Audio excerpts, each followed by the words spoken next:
Hello বন্ধুরা, আমি প্রিয়াঙ্কা। আশা করি সবাই অনেক ভালো আছেন। আপনাদের ভালোবাসা পেলে এমন সব ভিডিও আরও উপহার পাবেন যেভাবে প্রতিদিন আমি দিয়ে আসছি। ভিডিওগুলো বানাতে অনেক কষ্ট হয়, আমি জানি। এই ভিডিওটি অনেক মানুষই দেখবেন। ভিডিওটি দেখার আগে সবার কাছে ছোট্ট একটা রিকোয়েস্ট করতে চাই।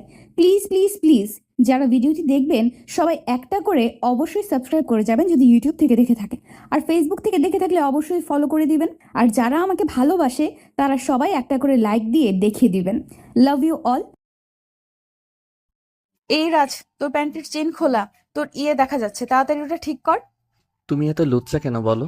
ছোট ভাইয়ের দেখতে তোমার লজ্জা করে না? উম, তুমি কেন আমার থেকে এভাবে তাকিয়ে আছো? আমার লজ্জা করতে যাবে কোন দুঃখে?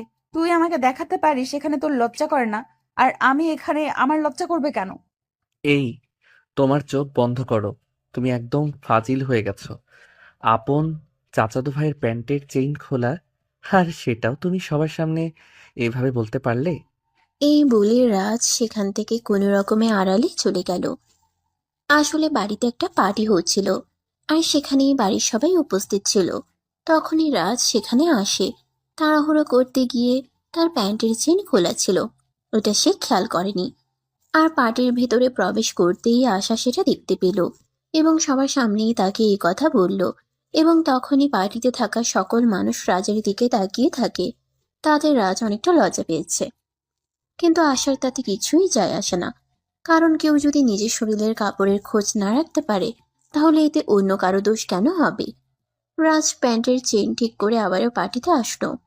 তখনই আশা তাকে দেখে হো হো করে হাসতে থাকলো আর বলল, কিরে, এখন প্যান্টের চেন ঠিক করে এসেছিস নাকি পার্টিতে আবার খুলে যাবে নাচানাচি করতে গিয়ে? তখন কিন্তু আবার আমাকে লুচ্চা বলতে আসিস না। দেখো আপু, এখন কিন্তু একদম বেশি বাড়াবাড়ি হয়ে যাচ্ছে বলে দিলাম। আমি তাড়াহুড়ো করে আসতে গিয়ে প্যান্টের চেইন খোলা ছিল, সেটা আমি দেখতে পাইনি, তাই বলে তুমি আমাকে এভাবে বলবে? এটা তো হয় না। হাজার হোক আমি তোমার ছোট ভাই বলে কথা। ছোট ভাইকে কেউ এভাবে অপমান করে? ওরে আমার পিচ্চি রে, বিয়ে করলে 2 বাচ্চার বাপ হয়ে যাবি, এখনো তুই পিচ্চি আছিস? এই শুনে এসব ফাজলামো মার্কা কথাবার্তা আমার সামনে আর কখনোই বলবি না। কারণ তুই খুব ভালো করেই জানিস ফাজলামো মার্কা কথাবার্তা আমি পছন্দ করি না। আমি যা বলি সাফ সাফ। হ্যাঁ, সেটাই তো। তাই বলে তুমি সবার সামনে আমার মান ইজ্জতের 12টা বাজিয়ে দিবে? আমার প্যান্টের চেন খোলা ছিল, সেটা তুমি আমাকে আড়ালে ডেকে নিয়ে বলতে পারতে। সেটা কি সবার সামনে বলার ছিল? এই বলে রাজ সেখান থেকে চলে গেল। এদিকে পার্টির আয়োজন শেষ হলে সবাই খাওয়া দাওয়া করে নিজেদের রুমে ঘুমাতে চলে গেল। আশা নিজের রুমে বসে কিছু কাজ করছিল। তখনই রাজ সেখানে আসলো আর বলল, আপু, আজ তোমার সঙ্গে ঘুমাবো। আমার রুমে গেস্ট ঘুমিয়েছে। আমার রুমে ঘুমানোর কোনো জায়গা নেই, তাই আম্মু বলেছে তোমার সঙ্গে ঘুমাতে। ঠিক আছে, সমস্যা নেই। তুই আমার সঙ্গে ঘুমাতে পারিস। তুই আমার ছোট ভাই বলে কথা। আচ্ছা, ঠিক আছে, তাহলে আমাকে ফ্লোরে বিছানা করে দাও। আমি ঘুমিয়ে পড়ি। খুব ঘুম পাচ্ছে। তাছাড়া কাল সকালে আবার কলেজে যেতে হবে। তা না হলে আবার সকাল সকাল ঘুম থেকে উঠতে পারবো না। তোকে ফ্লোরে কেন বিছানা করে দিতে হবে? আমার বিছানাটা যথেষ্ট বড়, দুই পাশে দুইজন ঘুমাতে পারবো। তাছাড়া এখন মোটামুটি শীত পড়েছে, ফ্লোরে ঘুমালে ঠান্ডা লেগে যাবে। তোর ফ্লোরে ঘুমানোর কোনো প্রয়োজন নেই। বিছানা করা আছে, তুই গিয়ে ঘুমিয়ে পড়। আমার একটু কাজ আছে, ওটা শেষ করে তারপর আমি ঘুমাবো। না, আমি তোমার সঙ্গে একই বিছানায় ঘুমাবো না। হাজার হোক তুমি একটা মেয়ে, আর তোমার মতো যুবতী একটা মেয়ের সঙ্গে আমি কোনোভাবেই একই বিছানায় ঘুমাতে পারি না। এই দেখ, এত পাকনা পাকনা কথা বলিস না। তোকে যেটা করতে বলেছি তুই সেটাই কর। তুই বিছানায় গিয়ে ঘুমা, তারপর বাকিটা আমি দেখছি। তাছাড়া ওই যে কোল বালিশটা দেখছিস, ওটা মাঝখানে দিয়ে ঘুমিয়ে পড়, তাহলে আর কোনো ঝামেলা হবে না। আসলে আশা যখন ঘুমায় তখন তার কোনো হুঁশ থাকে না। কিছুদিন আগে একবার তাদের বাড়িতে অনেক মেহমান এসেছিল, কোনো একটা অনুষ্ঠান উপলক্ষে। তখনও রাজকে সেম কাজটাই করতে হয়, মানে আশার রুমে এসে ঘুমাতে হয়। সে আশার বিছানায় ঘুমিয়েছিল, আর মাঝ রাত্রিরে হঠাৎ আশা তাকে জড়িয়ে ধরে আর তার গোপনাঙ্গে হাত দেয়। তারপর থেকে রাজ বরাবরের মতোই আশাকে এড়িয়ে চলে। তবে একটা সৌভাগ্যের কথা হলো, আশা ঘুমিয়েছিল আর সেটা খেয়াল করেনি, তাই সে সেটা কারো সামনে প্রকাশ করেনি। আর রাজের মানিজ্যত্ব রক্ষা পায়। কিন্তু এবার যদি সেরকম ট্রাই হয়, তাই রাজ ভয় পাচ্ছিল। তাই সে আশাকে বলে, আমি তোমার সঙ্গে একই বিছানায় ঘুমাবো না। আমি সোফায় ঘুমিয়ে যাচ্ছি, তুমি বিছানায় ঘুমিয়ে পড়ো। আমার কোনো প্রবলেম হবে না। দেখ, একদম বেশি কথা বলিস না, তাহলে কিন্তু আমি তোকে আমার রুমে থাকতেই দেব না। আমি তোকে যেটা বলছি সেটাই কর, চুপচাপ বিছানায় গিয়ে শুয়ে পড়। রাজ বুঝতে পারল এখন যদি সে আশার কথা মেনে না নেয় তাহলে আশা তাকে এই রুমে ঘুমাতেই দেবে না। তাই সে আর কোনো উপায়ান্তর না পেয়ে বিছানার এক পাশে গুটি গুটি মেরে শুয়ে পড়ল। আর তার পাশেই খাটের মাঝ বরাবর কোলবালিশ রেখে দিল, যাতে আশা তাকে জড়িয়ে ধরতে আসলে কোলবালিশটাকে ধরে আর সে রেহাই পেয়ে যায়। তো ভিউয়ার্স, চলুন দেখা যাক শেষ পর্যন্ত কি হয়। তার আগে আপনাদের কাছে এই গল্পের নায়ক নায়িকার পরিচয় দিয়ে দেওয়া যাক। এতক্ষণ আপনারা যাদের কথোপকথন শুনলেন তারাই এই গল্পের নায়ক আর নায়িকা। গল্পের নায়িকার নাম আশা, সে চৌধুরী পরিবারের একমাত্র মেয়ে। আর নায়ক, সেও চৌধুরী পরিবারের একমাত্র ছেলে। আশার বাবা আর রাজের বাবা আপন দুই ভাই।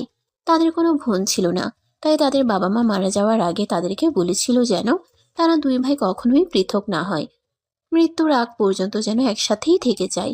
তাই এখনো পর্যন্ত আলাদা খাওয়ার সিদ্ধান্ত নেয় না, তারা এখনো একসঙ্গে রয়েছে। আর দুই ভাই বিয়ে করার পর দুটো সন্তান হয়েছে, তারাই আশা আর রাজ। তো ভিউয়ার্স, চলুন কথা না বাড়িয়ে মূল গল্পের মধ্যে ফিরে আসি। আর বাকি পরিচয় পর্ব না হয় গল্পের মধ্যে থেকেই জেনে নেওয়া যাবে। রাজ ঘুমিয়ে পড়ে। তার প্রায় 1 ঘন্টা পর আশা বিছানায় যায় এবং বিছানার একপাশে ঘুমিয়ে পড়ে। কিন্তু দুর্ঘটনা ঘটল তার ঠিক 2 ঘন্টা পর। আনুমানিক রাত 1টার মতো বাজে। রাজ নিজের কপালে কারো গরম নিঃশ্বাস অনুভব করছিল। সে চোখ গেলে তাকিয়ে দেখল সে আশার বাহুডোরে অবস্থান করছে। এটা কিভাবে হলো?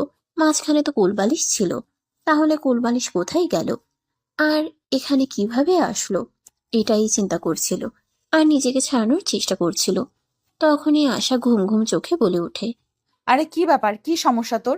এইভাবে নাড়াচাড়া করছিস কেন? এভাবে নাড়াচাড়া করলে কি ঠিকমতো ঘুমানো যায় নাকি? চুপচাপ শুয়ে থাক আর ঘুমাতে দে। আরে আপু, তুমি আমাকে জড়িয়ে ধরে আছো কেন? আমার তো নিঃশ্বাস নিতে কষ্ট হচ্ছে। প্লিজ আমাকে ছেড়ে দাও, নিজেই ঘুমাও আর আমাকেও ঘুমাতে দাও। এই শোন না, তোকে একটা কথা বলি, শুনবি? তুমি আবার আমাকে কি ভালো কথা বলবে বলো, শুনি। যদি ভালো লাগে তো শুনবো, আর না লাগে তো নাই। শোন না, আমরা ওগুলো করি যেগুলো বিয়ের পর বর বউ করে। আজ তো আমার এই রুমে শুধু তুই আর আমি, এখানে তো অন্য কেউ নেই। কেউ কিছু জানতেও পারবে না, শুধু তোর আর আমার মতেই থাকবে সবকিছু। আপু, তোমার কি মাথা খারাপ হয়ে গেছে? তুমি জানো এসব কি বলছো? আমি তোমার আপন চাচাতো ভাই। লজ্জা করছে না তোমার এসব কথা আমাকে বলতে? দূর, লজ্জা করবে কেন? এখন তো গার্লফ্রেন্ড বয়ফ্রেন্ড, এরা অহরহ এই সব কিছু করে থাকে, তাহলে আমার কেন লজ্জা করবে? তাছাড়া তুই তো জানিস আমি এখনো একটা বয়ফ্রেন্ড জুটাতে পারিনি, যার কারণে আমার খুব আফসোস লাগে। সে যাই হোক, ও ব্যাপারে আমার কোনো মাথা ব্যথা নেই। কিন্তু আমি তোমার আপন চাচাতো ভাই। তুমি আমাকে এসব কথা বলছো কি করে? কেউ নিজের আপন ভাইকে এসব কথা বলতে পারে? শোন, তুই আমার চাচাতো ভাই, তাছাড়া এখন বড় কোনো ব্যাপার না, চাইলেই সব হয়। চল না আমরা ওসব করি। এই বলে আশা নিজের হাত রাজের ওটার মধ্যে রেখে দেয় আর ইচ্ছে মতো মালিশ করতে থাকে। নীলের ওটা দাঁড়িয়ে একদম 6 ইঞ্চিতে পরিপূর্ণ হয়ে গেছে। আশা রাজকে জড়িয়ে ধরে ইচ্ছে মতো কিস করছে আর নিচে তার হাত চালাচ্ছে। রাজ তখন আর কোনোভাবেই নিজেকে ঠিক রাখতে পারছিল না দেখে আশার বাঁধন থেকে নিজেকে ছাড়াতে চাইছিল। কিন্তু কিভাবে একটা মেয়ে মানুষের শরীরে এত শক্তি থাকতে পারে? রাজ কোনোভাবেই আশা থেকে নিজেকে ছাড়াতে পারছিল না। আপু প্লিজ, তুমি আমাকে ছেড়ে দাও। তুমি আমার সঙ্গে এরকমটা করো না। তাহলে আমি আমার বউয়ের কাছে কি জবাব দেব? আমি তো নন ভার্জিন হয়ে যাব। তখন তো আমি আমার বউয়ের হক আদায় করতে পারবো না। তুই যদি চাস তাহলে আমি তোকে বিয়ে করব। তাছাড়া তুই হয়তো একটা কথা ভুলে গেছিস, ছোটবেলায় দাদু তোর আর আমার বিয়ে দিয়ে গেছেন। দেখো, ছোটবেলা চড়ুইভাতি খেলায় এসব অনেক কিছু হয়েই থাকে। সেই সব কিছুকে জীবনে ধরে রাখতে হয় না। তাছাড়া এখন তুমিও বড় হয়েছো আর আমিও বড় হয়েছি। আমাদের নিজেদেরকে বুঝবার মতো বয়স হয়েছে। তোমার রুচি আর আমার রুচি সম্পূর্ণ আলাদা। আমরা চাইলেও কখনোই দুজনের রুচিকে এক করতে পারবো না। সো ছোটবেলায় কি হয়েছে না হয়েছে সেসব কথা ভুলে যাও। বলে যেতাম, কিন্তু তোর মতো হ্যান্ডসাম সুদর্শন দেখতে একটা ছেলেকে কি করে ভুলে যাই বল? তুই তো দেখতে পুরাই আইটেম। তোর মতো আইটেম বয়কে কোনোভাবেই ভুলে যাওয়া সম্ভব নয়। আমি তোকে বিয়ে করতে চাই।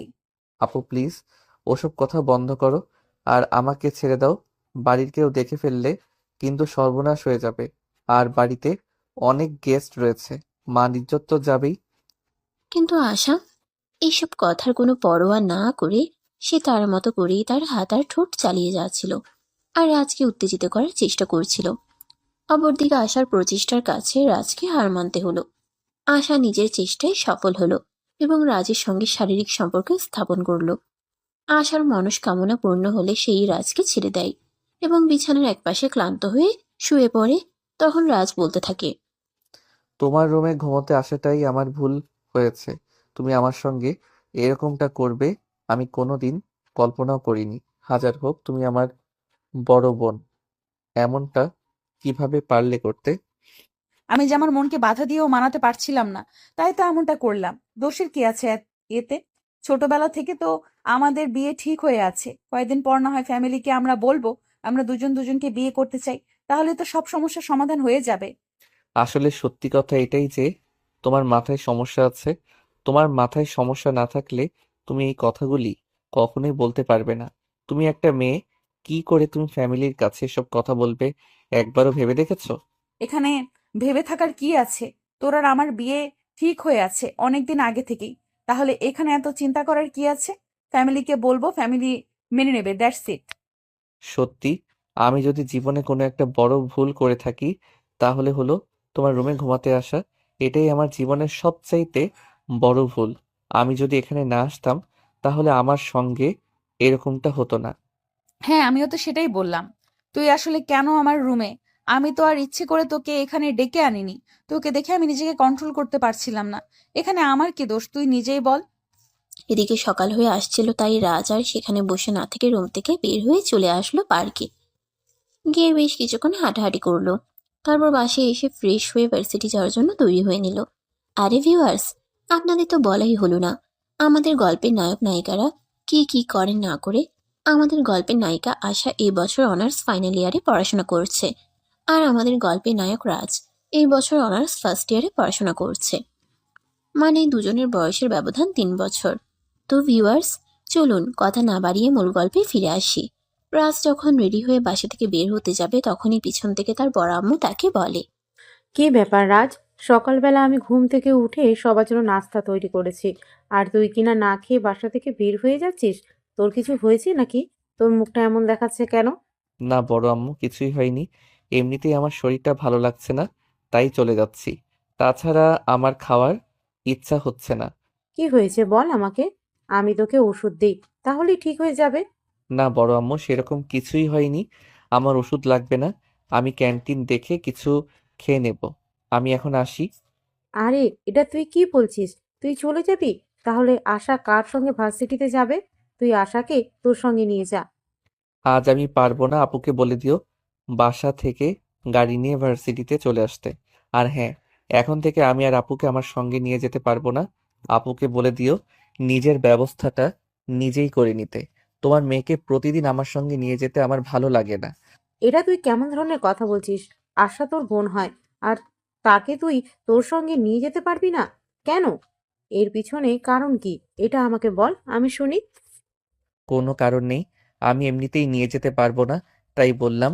এখন তোমরা কি করবে না করবে সেটা তোমাদের ব্যাপার, তবে আমি আর আশা আপুকে আমার সঙ্গে নিয়ে যাব না। এটাই আমার শেষ কথা। এই বলে রাজ আশার আম্মুকে আর কোনো কথা বলার সুযোগ না দিয়ে বাসা থেকে বের হয়ে বাইক নিয়ে সোজা ভার্সিটিতে চলে আসলো। ভার্সিটিতে আসতেই তার প্রেমিকা রিয়ার সঙ্গে তার দেখা হলো। কি ব্যাপার বেবি? তোমাকে এমন দেখাচ্ছে কেন? কোনো ব্যাপারে কি তোমার মন খারাপ নাকি? না আসলে ব্যাপারটা সেরকম কিছু নয়, এমনিতেই মাথাটা একটু ব্যথা করছে, তাই আর কি। সত্য কথাটা বলল না, কারণ সত্য কথা বললে যদি আবার তার প্রেমিকা তার সঙ্গে সম্পর্ক ছিন্ন করে নেয় তখন কি হবে। আসলে রাজ তার প্রেমিকাকে অনেক ভালোবাসে, তাই সে কথাটাকে এড়িয়ে মিথ্যা কথা বলল। তাহলে চলো, ক্যান্টিনের ফার্মেসি থেকে তোমাকে মাথা ব্যথার ট্যাবলেট কিনে দিই, খেলেই ঠিক হয়ে যাবে। না, সেটার কোনো প্রয়োজন হবে না। আমি বাসা থেকে আসার সময় রাস্তায় ফার্মেসি থেকে মাথা ব্যথার ট্যাবলেট কিনে খেয়ে নিয়েছি। আশা করি কিছুক্ষণের মধ্যেই কমে যাবে। চিন্তার কোনো কারণ নেই। তোমার কি অবস্থা? তুমি কেমন আছো? এই তো আলহামদুলিল্লাহ, আল্লাহর অশেষ রহমতে ভালোই আছি। রাজ, তোমাকে একটা কথা বলার ছিল। হ্যাঁ বলো না, কি বলবে? আমি তোমার সব কথা শুনতে রাজি আছি। তুমি শুধু বলো আমাকে কি করতে হবে। তোমার চাচাতো বোন আশার ব্যবহারগুলো আমার ঠিক ভালো লাগে না। আমি চাই তুমি ওর সঙ্গে মেলামেশা করবে না। আরে এসব তুমি কি বলছো? তোমার কি মাথা খারাপ নাকি? আশা আপু আমার বড় বোন।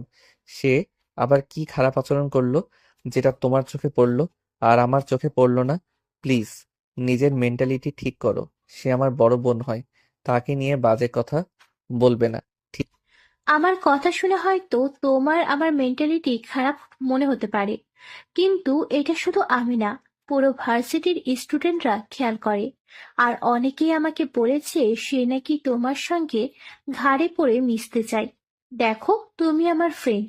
আমি চাই না তুমি আমার সামনে অন্য একটা মেয়ের সঙ্গে ইটিস পিটিস করো। এগুলো আমার সহ্য হবে না। তাই আমি তোমাকে বললাম। ঠিক আছে, এই ব্যাপারে যদি তোমার কোনো সন্দেহ থাকে তাহলে আমি আশা আপুর সঙ্গে আর কোনো কথাই বলবো না। তবে তোমাকে আমি হারাতে পারবো না, কারণ তোমায় আমি ভালোবাসি। প্লিজ তুমি আমাকে ভুল বুঝো না। দেখো, আমিও তোমায় ভালোবাসি আর বিশ্বাস করি। এখানে ভুল বোঝাবুঝির কিছুই নেই। এটা হলো সত্য মিথ্যার প্রশ্ন। বললাম, এই বিষয়টা শুধু আমি না, বিষয়টা প্রত্যেকেই খেয়াল করেছে। সেখানে আমার একার ভুল বোঝাবুঝি তো নয়। আচ্ছা ঠিক আছে, এবার এই প্রসঙ্গটা বাদ দাও। আমার সকালে কিছু খেতে ইচ্ছে করছিল না, তাই বাসা থেকে কিছু খেয়ে আসিনি। এখন ক্যান্টিনে চলো, তোমাকে নিয়ে কিছু খাবো। কি বলো তুমি? বাসা থেকে কিছু না খেয়ে বের হয়ে এসেছো? আন্টি তোমায় কিছু বলেনি? না মানে আসলে আমার আম্মু এখনো ঘুম থেকে উঠেনি। গতকাল তো আমাদের বাড়িতে একটা পার্টি আয়োজন ছিল, সেটা তো তুমি জানোই। আম্মুর শরীরটা হয়তো ক্লান্ত লাগছে, তাই আম্মু তখনও ঘুমাচ্ছিল। বড় আম্মু সকালে ঘুম থেকে উঠে সবার জন্য নাস্তা বানিয়েছে, কিন্তু আমার খেতে ইচ্ছে করছিল না, তাই না খেয়ে চলে এসেছি। রিয়া তখন আর কোনো কথা না বলে রাজকে নিয়ে ভার্সিটির ক্যান্টিনে চলে গেল। আর তারপর দুজনে সেখানে নাস্তা করে ক্যান্টিন থেকে বের হতে যাবে, তখনই তাদের সামনে আশা এসে দাঁড়ালো। আর তারপরেই বলতে লাগলো, কিরে, তোর এত বড় সাহস! তুই আমাকে না নিয়ে ভার্সিটিতে চলে এসেছিস। তোকে আমি কতবার বলেছি তুই আমাকে না বলে কোথাও যাবি না। আমি তোকে না দেখলে কষ্ট পাই।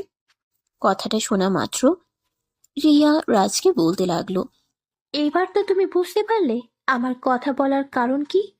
এই মেয়েটা তোমার সঙ্গে এমন এমন বিহেভ করে যাতে আমি না, শুধু ভার্সিটির প্রত্যেকটা স্টুডেন্ট মনে করে তোমাদের দুজনের মধ্যে কোনো সম্পর্ক চলছে। আশা আপু দেখো, আমি তোমার বাপের সম্পত্তি নই যে তোমার যেভাবে ইচ্ছে আমাকে সেভাবে ব্যবহার করবে। তাই আমি তোমাকে শেষবারের মতো বলছি, তুমি আমার সঙ্গে এরকম করো না। তুমি খুব ভালো করে জানো আমি রিয়াকে ভালোবাসি আর রিয়াকে বিয়ে করব। প্লিজ তুমি আমাকে আর বিরক্ত করো না। তুই বলবি আর আমি তোকে ছেড়ে দিয়ে চলে যাব? এমনটা তো হতে পারে না। কারণ তুই খুব ভালো করে জানিস আমাদের ফ্যামিলিতে বড়দের কথা কতটা মানা হয়। আর আমাদের দাদু ছোটবেলায় তোর সঙ্গে আমার বিয়ে ঠিক করে গেছে। এখন তুই ভাবলি কি করে যে আমি তোকে এই মেয়েটার হাতে তুলে দিয়ে দেবদাস হয়ে চলে যাব? শোনো, তোমাকে আমি আগেও বলেছি আর এখনো বলছি, কে কি বলেছে আর কে কি করেছে সেসব ব্যাপারে আমার বিন্দু মাত্র মাথা ব্যথা নেই। আমি তোমাকে বিয়ে করব না, এটাই শেষ কথা। কারণ আমি রিয়াকে ভালোবাসি, তোমাকে নয়। তুই আমাকে ভালোবাসিস না তাতে কি হয়েছে? ভালোবেসে নিবি। তাছাড়া ভালোবাসা কি জিনিস সেটা বোঝার মতো বয়স তোর এখনো হয়নি। তুই এখনো আবেগ দিয়ে সবকিছু চিন্তা করিস, তাই তুই বুঝতে পারিস না। কিন্তু বিশ্বাস কর, আমি সত্যি তোকে অনেক বেশি ভালোবাসি। আরে, এই মেয়ে কেমন নির্লজ্জ বেহায়া! আপনি একটা ছেলে আপনাকে অ্যাভয়েড করছে আর আপনি তার পিছনে ঘুরঘুর করছেন। তাছাড়া সবাই তো তাছাড়া সবচাইতে বড় কথা হলো ছেলেটা আপনার আপন চাচাতো ভাই। তার সঙ্গে এইসব লুচ্চামি মার্কা কথাবার্তা বলতে আপনার কি একটুও লজ্জা করে না? না, লজ্জা করে না। কারণ আমি খুব ভালো করেই জানি আমাদের ফ্যামিলির সবাই ভেবে রেখেছে রাজ আর আমি যখন পূর্ণবয়স্ক হব তখন আমাদের দুজনের বিয়ে দেবে। তাহলে এখানে লজ্জা কেন করবে? তুই নিজেই আমাকে বল, আমি শুনি। কারণ সে আপনাকে ভালোবাসে না, আমাকে ভালোবাসে। আর আমরা দুজন আমাদের ফ্যামিলিকে জানিয়ে বিয়ে করব। আর কিছুই না। যেই মানুষটা আপনাকে ভালোই বাসে না, সেই মানুষটার কাছে আপনি ভালোবাসা দাবি করেন কি করে?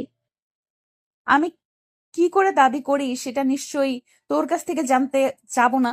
আমার যেভাবে যা ইচ্ছা আমি সেভাবে তাই করব। আমি তোকে কোনো কৈফিয়ত দিতে যাব না রে। তুই ও আমার ভালোবাসার মানুষ, তাই তুমি ওর কাছে কৈফিয়ত দিতে বাধ্য। আর হ্যাঁ, একটা কথা কিন্তু আমি বাড়িতেই বলে এসেছি, আমি এখন আর তোমাকে ভার্সিটিতে নিয়ে আসা আর নিয়ে যাওয়ার চাকরিটা করতে পারবো না। তুমি নিজের ব্যবস্থা নিজে করে নাও, আর আমার পিছনে ঘুরঘুর করো না।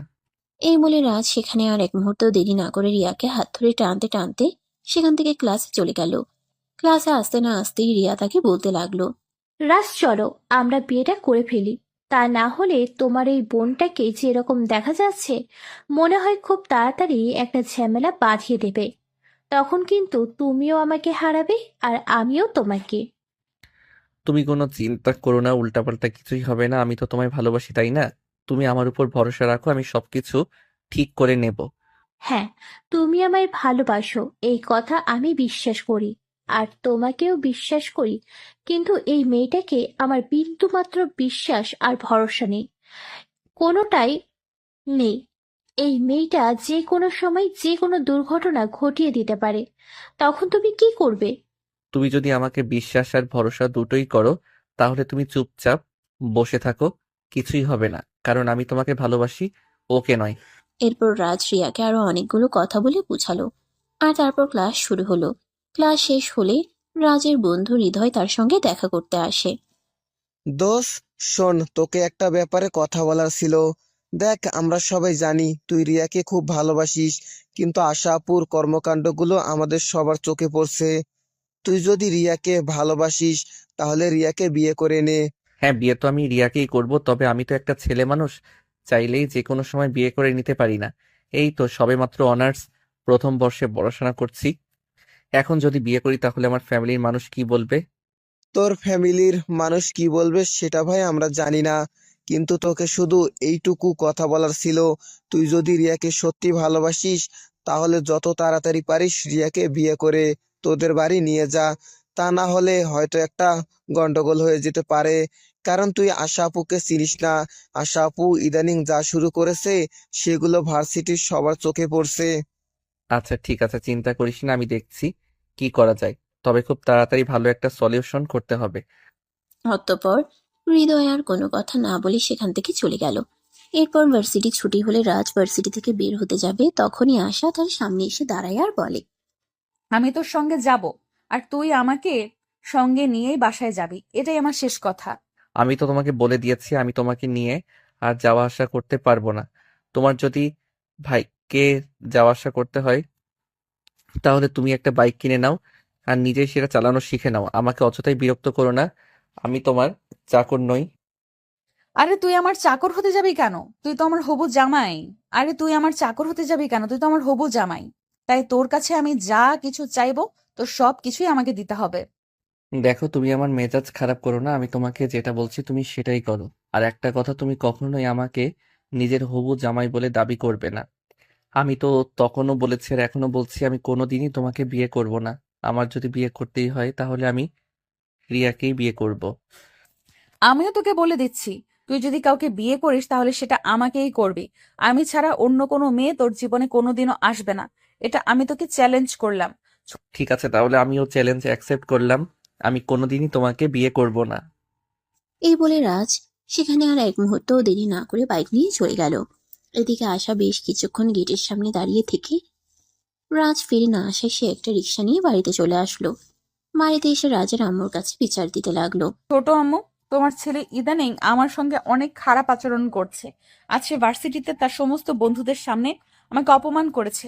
সে আমাকে সোজাসাপটা বলে দিয়েছে আমাকে নাকি সে আর আনা নেওয়া করতে পারবে না। সে নাকি আমার বাপের টাকায় কেনা চাকর নয়। আরে, এটা তুমি কি বলছো?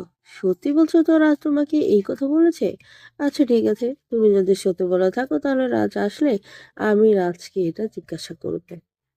হ্যাঁ ছোট আম্মু, আমি একদম সত্যি কথাই বলছি। রাজ আমাকে এটাই বলেছে সে নাকি আমার বাপের টাকায় কেনা চাকর নয়। তুমি বলো, সে তো আমার ছোট ভাই, সে কি আমাকে এটা বলতে পারে? ঠিক আছে, তুমি কোনো চিন্তা করো না। আজও আসুক বাড়িতে, আজ ওর একদিন কি আমার একদিন। এত বড় সাহস ওকে কে দিয়েছে সেটাই আমি জিজ্ঞাসা করব। আশা তখন খুশি মনে লাফাতে লাফাতে নিজের রুমে চলে গেল। এদিকে বেশ কিছুক্ষণ পর রাজ পাশে আসলো। বাসায় আসতেই তার আম্মু তাকে ধরে বসলো। কি ব্যাপার রাজ?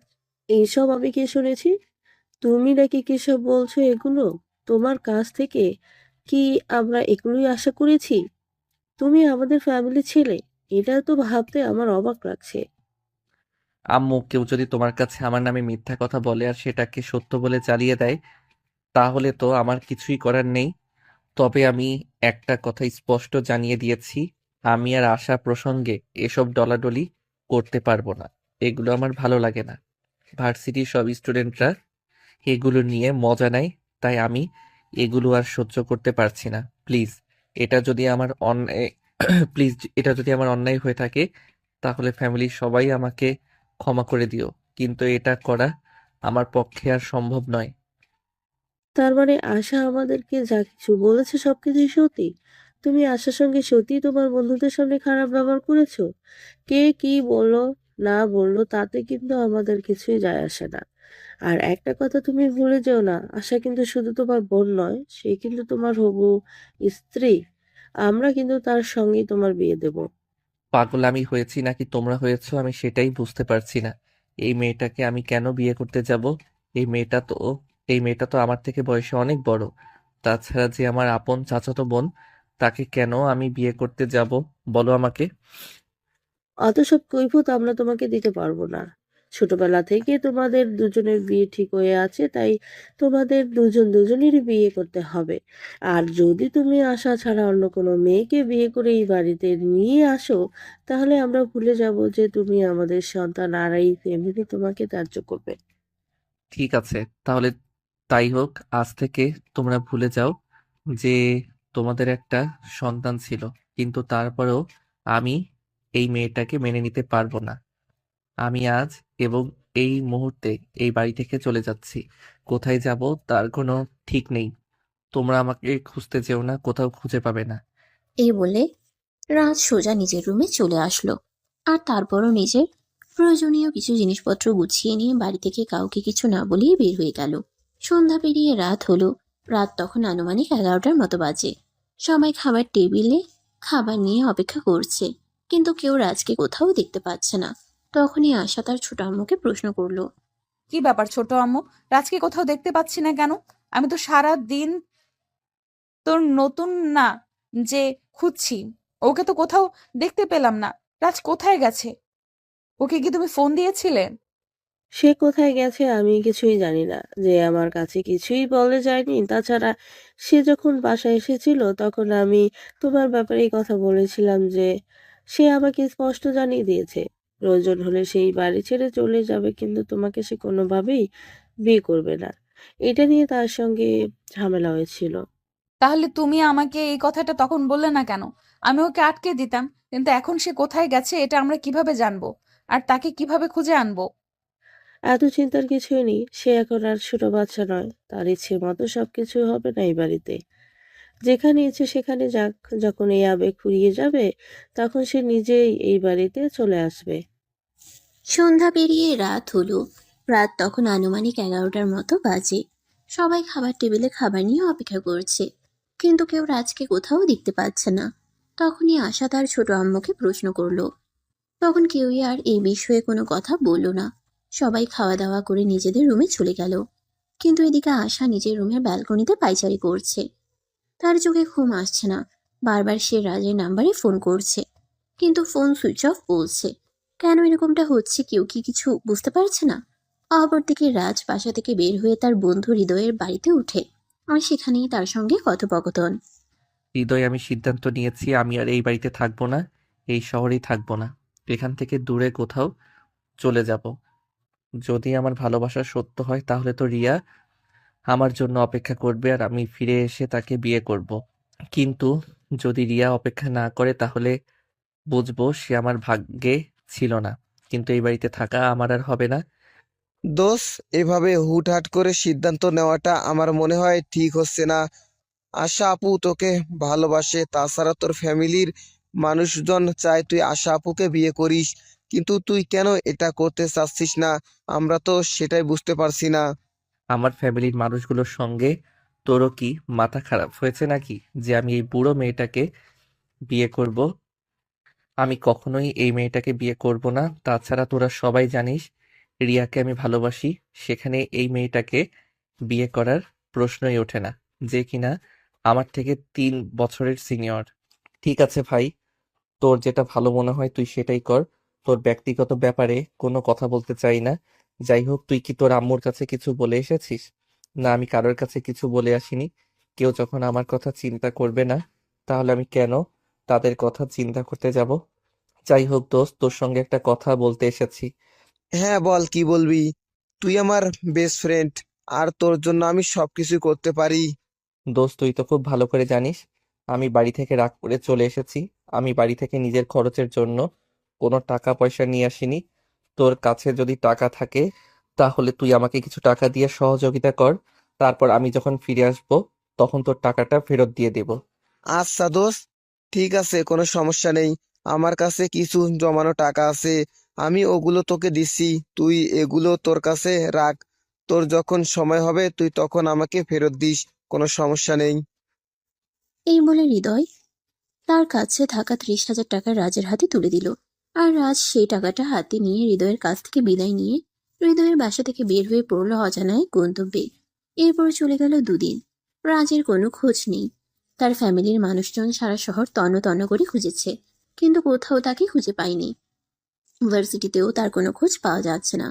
এদিকে রিয়া তো রাজকে ফোনে না পেয়ে একদম পাগলের মতো হয়ে গেছে। তাই সে সেদিন ভার্সিটিতে আশাকে দেখতে পেয়ে আশার সামনে গিয়ে দাঁড়ায়। এই মেয়ে, কি করছো তুমি আমার রাজের সঙ্গে? আমার রাজ আমার সঙ্গে কথা বলছে না কেন? তার ফোন সুইচ অফ বলছে কেন? আমি আবার রাজের সঙ্গে কি করতে যাব? আমি রাজের সঙ্গে কিছুই করিনি। রাজের সঙ্গে তার আম্মুর কথা কাটাকাটি হয়েছে, আর সে বাড়ি থেকে বের হয়ে গেছে। আমরা সবাই তাকে খুঁজতেছি, কিন্তু কোথাও খুঁজে পাচ্ছি না। মিথ্যে কথা বলছো তুমি। তুমি নিশ্চয়ই আমার রাজের সঙ্গে উল্টোপাল্টা কিছু করেছো, তাই রাজ রাগ করে কোথাও চলে গেছে। তবে বিশ্বাস করো, আমার রাজের যদি কিছু হয় তাহলে আমি কিন্তু তোমাকে ছেড়ে দেব না। আসছে খারাপের বংশধর।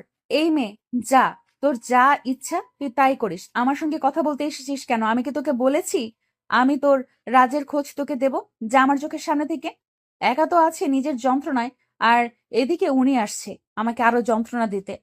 এরপর আশা রিয়াকে আরো কয়েকটা কথা শুনিয়ে দিয়ে সেখান থেকে চলে গেল। বাড়িতে সবার মাথায় একটা চিন্তাই ঘুরপাক খাচ্ছে। রাজ তো কখনোই এভাবে কাউকে কিছু না বলে কোথাও যায় না। তবে এবার কোথায় গেল? তাছাড়া তার ফোন কেন অফ? এইসব চিন্তা করে কেউই কোনো কুল কিনারা পাচ্ছে না। অপরদিকে রাজ চট্টগ্রাম চলে এসেছে। ওখানেই একটা ভার্সিটিতে ভর্তি হয়েছে। 2 দিন ধরে ক্লাস করছে। সেখানে এসেই তার একজনের সঙ্গে পরিচয় হয়। দেখো, তুমি তো খুব ভালো করেই জানো আমি এখানে নতুন এসেছি। এখানে আমার চেনা জানা কেউ নেই, তাই আমি কি বন্ধু হিসেবে তোমার কাছ থেকে একটু সহযোগিতা পেতে পারি? হ্যাঁ, বলো, আমি তোমাকে কিভাবে সহযোগিতা করতে পারি? তাছাড়া আমি তো তোমার বন্ধু। বন্ধু হিসেবে তোমাকে যতটুকু সহযোগিতা করার দরকার আমি ততটুকুই করব। আসলে আমি আমার ফ্যামিলির সঙ্গে ঝামেলা করে এখানে চলে এসেছি। আমি যতদিন না পর্যন্ত নিজে একটা কিছু করতে পারছি ততদিন আমার ফ্যামিলির সঙ্গে কোনো যোগাযোগ করব না। তাই এই মুহূর্তে আমার নিজের খরচ নিজে চালানোটা খুবই দরকার। ও আচ্ছা, এই ব্যাপার। আমি বুঝতে পেরেছি। যাই হোক, কোনো সমস্যা নেই, চিন্তা করো না তুমি। আমি দেখছি তোমার জন্য একটা টিউশনের ব্যবস্থা করতে পারি কিনা। আচ্ছা ঠিক আছে, তুমি একটু তাড়াতাড়ি দেখো।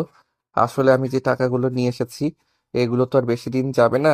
ভার্সিটির ভর্তি থেকে শুরু করে রুম নেওয়া, নিজের প্রয়োজনীয় কিছু জিনিস কিনা, ওগুলোতে অনেক টাকাই খরচ হয়ে গেছে। তাই তাড়াতাড়ি টাকা উপার্জন করাটা আমার জন্য খুব প্রয়োজন। ঠিক আছে বন্ধু, তুমি কোনো চিন্তা করো না। আমি দেখছি তোমার ব্যাপারটা। আমি যতক্ষণ আছি ততক্ষণ তোমার কোনো চিন্তা নেই। ইনশাল্লাহ একটা ব্যবস্থা হয়ে যাবে। অতঃপর রাকিবের কাছ থেকে বিদায় নিয়ে রাজ বাসায় চলে আসলো। তারপরও নিজের জন্য কিছু খাবার তৈরি করে নিল। খাওয়া দাওয়া শেষ হলে পড়াশোনা শেষ করে সে ঘুমিয়ে পড়ল। পরদিন সকালে আবার ভার্সিটি যেতে হবে। ঘুম থেকে উঠে এসে নাস্তা বানিয়ে নাস্তা করে তারপর ভার্সিটি যাওয়ার জন্য তৈরি হয়ে নিল। তারপর বাসা থেকে বের হয়ে হাঁটতে হাঁটতে ভার্সিটিতে চলে গেল। এখন তো আর তার বাবার টাকায় কেনা বাইক নেই, তাহলে সে কিসে করে ভার্সিটি যাবে? এখন তো হেঁটে যাওয়া ছাড়া আর কোনো উপায় নেই। ভার্সিটিতে এসে পৌঁছাতেই তার বন্ধুরা রাকিবের সঙ্গে তার দেখা হয়ে গেল। বন্ধু, তোমার জন্য একটা খুশির খবর আছে। তোমার একটা টিউশনের ব্যবস্থা হয়ে গেছে। ওখানে আমি আঙ্কেলের সাথে কথা বলেছি। ওনার মেয়েকে তোমার 4টা সাবজেক্ট পড়াতে হবে। 4টা সাবজেক্টের জন্য উনি তোমাকে প্রতি মাসে 8,000 টাকা দেবে। হ্যাঁ দোস্ত, আমি একদম সত্য কথাই বলছি। আমি আঙ্কেলের সঙ্গে কাল রাত্রে কথা বলেছিলাম। আর তারপর তোমার ব্যাপারে বলতেই উনি রাজি হয়ে গেলেন। হ্যাঁ, যাই হোক, তুমি চাইলে কিন্তু আজ বিকাল থেকেই পড়ানো শুরু করতে পারো। সত্যি বলছো কার সাবজেক্টের জন্য আমাকে 8,000 টাকা দেবে? সেটার বলতে নাকি? তুমি তো আমার বর্তমান অবস্থাটা বুঝতেই পারছো। তাই আমি যত তাড়াতাড়ি একটা কাজ শুরু করতে পারি আমার জন্য ততটাই ভালো। ঠিক আছে, তাহলে ভার্সিটি ছুটি হলে আমি তোমাকে আঙ্কেলের বাসায় নিয়ে যাব। আর তারপর সবকিছু বুঝিয়ে দিয়ে আসবো, কেমন? এই বলে তারা দুজনে ক্লাসরুমে চলে গেল। এদিকে ভার্সিটি ছুটি হতেই রাকিব রাজকে নিয়ে তার আঙ্কেলের বাসায় চলে গেল। কলিং বেল চাপ দিতেই একজন মধ্যবয়স্ক লোক এসে দরজা খুলে দিলেন। রাকিব তাকে সালাম দিয়ে বলল, আসসালামু আলাইকুম আঙ্কেল, এই হলো রাজ, আপনার মেয়েকে এই পড়াবে। ওয়ালাইকুম আসসালাম বাবা। আচ্ছা ঠিক আছে, তুমি ওকে নিয়ে ড্রয়িং রুমে এসে বসো, আমরা বসে কথা বলি। এই বলে রাজ আর রাকিব দুজনেই ড্রয়িং রুমে সোফায় এসে বসলো। আর তারপর তিশার আব্বুর সঙ্গে কথা বলতে থাকলো। তা বাবা, তুমি কি রাকিবের কাছ থেকে কোনো কিছু জানতে পেরেছো? আমি রাকিবকে বলেছিলাম তুমি যদি আমার মেয়েকে 4টা সাবজেক্ট পড়াও তাহলে আমি তোমাকে মাসে 8,000 টাকা দেবো। হ্যাঁ আঙ্কেল, রাকিবের কাছ থেকে আমি এই ব্যাপারে শুনেছি। আমি রাজি আছি। ঠিক আছে, কোনো সমস্যা নেই। আপনারা চাইলে আমি আরো বেশি সাবজেক্টও পড়াতে পারি। আসলে এই মুহূর্তে টাকা আমার খুব বেশি প্রয়োজন। হ্যাঁ, আমি তোমার ব্যাপারে শুনেছি, আর আমি একটা সিদ্ধান্ত নিয়েছি, জানি না তুমি সেটা সঠিক মনে করবে কিনা। আঙ্কেল, আপনি আমার বাবার বয়সী। আপনি আমার বাবার মতো আমার ব্যাপারে যে কোনো সিদ্ধান্ত নিতে পারেন। বলেন আপনি কি সিদ্ধান্ত নিয়েছেন? আসলে তুমি যেহেতু এখানে নতুন এসেছো আর টাকা পয়সা তোমার খুবই প্রয়োজন, তাই বলছিলাম কি আমার বাসায় নিচতলায় একটা ছোট রুম ফাঁকা আছে, তুমি চাইলে ওখানে থাকতে পারো। আমি তোমার কাছ থেকে কোনো টাকা নেবো না। তাছাড়া আমাদের বাসায় অনেকগুলো মানুষ, প্রতিবেলায় 2-1 জনের খাবার নষ্ট হয়। তুমি চাইলে আমায় তোমাকে ফ্রিতে খাওয়াটাও দিতে পারি, যদি তুমি কিছু মনে না করো তো। কথাগুলো শুনে রাজ অনেকটাই খুশি হয়েছিল। আসলে এগুলো তার কাছে মেঘ না চাইতেই বৃষ্টি হওয়ার মতো। তাই সে তিশার আব্বুর কথায় রাজি হয়ে গেল আর বলল, ঠিক আছে আঙ্কেল, কোনো সমস্যা নেই। আপনি সবকিছুর ব্যবস্থা করুন, আমি আপনার প্রস্তাবে রাজি। সত্যি আপনার মতো পরোপকারী মানুষ হয় না। সত্যি আপনি একজন ভালো মনের মানুষ, আর আপনার প্রতি আমি সারা জীবন কৃতজ্ঞ থাকব। ঠিক আছে বাবা, তাহলে আজ পড়াতে হবে না। তুমি রাকিবকে নিয়ে তোমার প্রয়োজনীয় সব জিনিসপত্র নিয়ে আজকেই ওখানে চলে আসো। আমি সকালবেলা দারোয়ানকে দিয়ে ওই রুমটা পরিষ্কার করে রাখছি তোমার জন্য। দোস্ত, তাহলে তো তোর সবকিছুর ব্যবস্থা হয়ে গেল। আঙ্কেল সত্যি আপনার প্রতি অনেক কৃতজ্ঞ। আপনি আমার বন্ধুটার সমস্যা এভাবে বুঝবেন আমি সেটা ভাবতেও পারি। বাবা ধন্যবাদ দেওয়ার কিছুই নেই, আসলে মানুষ মানুষের জন্য। ছেলেটা এখন বিপদে পড়েছে, এখন উচিত তার পাশে একজন মানুষ, আমি সেই মানুষটা হয়ে দাঁড়াতে চাই। এইটুকুই, আর কিছুই না। ঠিক আছে আঙ্কেল, তাহলে আমি আজকেই রাজের সমস্ত জিনিসপত্র আর রাজকে আপনার কাছে দিয়ে যাচ্ছি। এখন তাহলে আসি, কেমন? এই বলে আর রাকিব রাজ দুজনে রাজের ভাড়া নেওয়ার নতুন ভাষাটাই আসল। আর সেখান থেকে রাজের সমস্ত জিনিসপত্র নিয়ে তিশাদের বাসায় চলে গেল। তারপর সবকিছু গোছগাছ করে নিয়ে রাকিব তার কাছ থেকে বিদায় নিয়ে নিজের বাসায় চলে গেল। দোস্ত, এখন তো সবকিছুর ব্যবস্থা হয়ে গেল, তাহলে এখন আমি আসি। আর যদি কোনো সমস্যা হয় তাহলে আমাকে জানাবি, কেমন? আমি আঙ্কেলকে বলে সেটা সমাধান করে দেবো। আঙ্কেল সত্যি অনেক ভালো মনের মানুষ রে। আশা করি তোর সমস্যাটা বুঝতে পারবে, বুঝেছিস? দোস্ত, এখন আর মনে হয় কোনো সমস্যা হবে না। সব সময় তো সমাধান হয়ে গেল। ফ্রিতে থাকতে পারছি, ফ্রিতে খেতে পারছি, সেই সাথে 8,000 টাকা বেতন পাচ্ছি। তাহলে আর সমস্যা থাকবে কোথায়? আচ্ছা দোস্ত, ঠিক আছে, তাহলে আমি আসি। নিজের প্রতি খেয়াল রাখিস। আর একটা কথা বলে যাই, ছাত্রীর প্রেমে আবার পড়িস না যেন। ধুর পাগল, তোর কি মাথা খারাপ নাকি? আমি আমার নিজের ছাত্রীর সঙ্গে প্রেম করতে যাব? আমার চরিত্র এতটাও খারাপ হয়নি। তাছাড়া তোকে তো আমি বলেছি আমি রিয়া নামের একটা মেয়েকে খুব বেশি ভালোবাসি। আমি যেদিন পড়াশোনা শেষ করে নিজে একটা চাকরি করতে পারবো সেদিন আমি রিয়ার কাছে ফিরে যাব। ঠিক আছে দোস্ত, তোর ভালোবাসা আর ভালোবাসার মানুষটার জন্য অনেক শুভকামনা রইল। তোদের ভালোবাসা পরিপূর্ণতা পাক। আসি রে। এই বলে রাকিব রাজের কাছ থেকে বিদায় নিয়ে তার বাসায় চলে গেল। কিছুক্ষণ পরে তিশার আব্বু রাজকে রাতের খাবার দিতে আসলো। এই নাও বাবা, তোমার আজকের আবার আজ প্রথম দিন, তাই তোমাকে খাবারটা তোমার রুমে দিয়ে গেলাম। আমাদের সঙ্গে ডাইনিং টেবিলে বসে খাবার খাবো। আচ্ছা আঙ্কেল, ঠিক আছে, আপনাকে অসংখ্য ধন্যবাদ। সত্যি আপনি আমাকে এত বড় একটা উপকার করবেন বুঝতে পারিনি। বাবা, মানুষ মানুষের জন্য। আমি রাকিবের কাছে শুনেছি তোমার সমস্যার কথা, তাই একটুকু সাহায্য করা আমার কর্তব্য। তাছাড়া আমার কোনো ছেলে সন্তান নেই। তুমি আমার বাড়িতে আমার ছেলে সন্তানের ন্যায় থাকতে পারো। অতঃপর তিশার আব্বু রাজের কাছ থেকে বিদায় নিয়ে সেখান থেকে চলে গেল। আর এদিকে রাজ খাবার খেয়ে তারপর ঘুমিয়ে পড়ল। পরদিন সকালবেলা ঘুম থেকে উঠতে না উঠতেই রাজ দরজায় কোনো মেয়ে মানুষের গলার আওয়াজ শুনতে পেল। রাজ ঘুম ঘুম চোখে দরজাটা খুলল।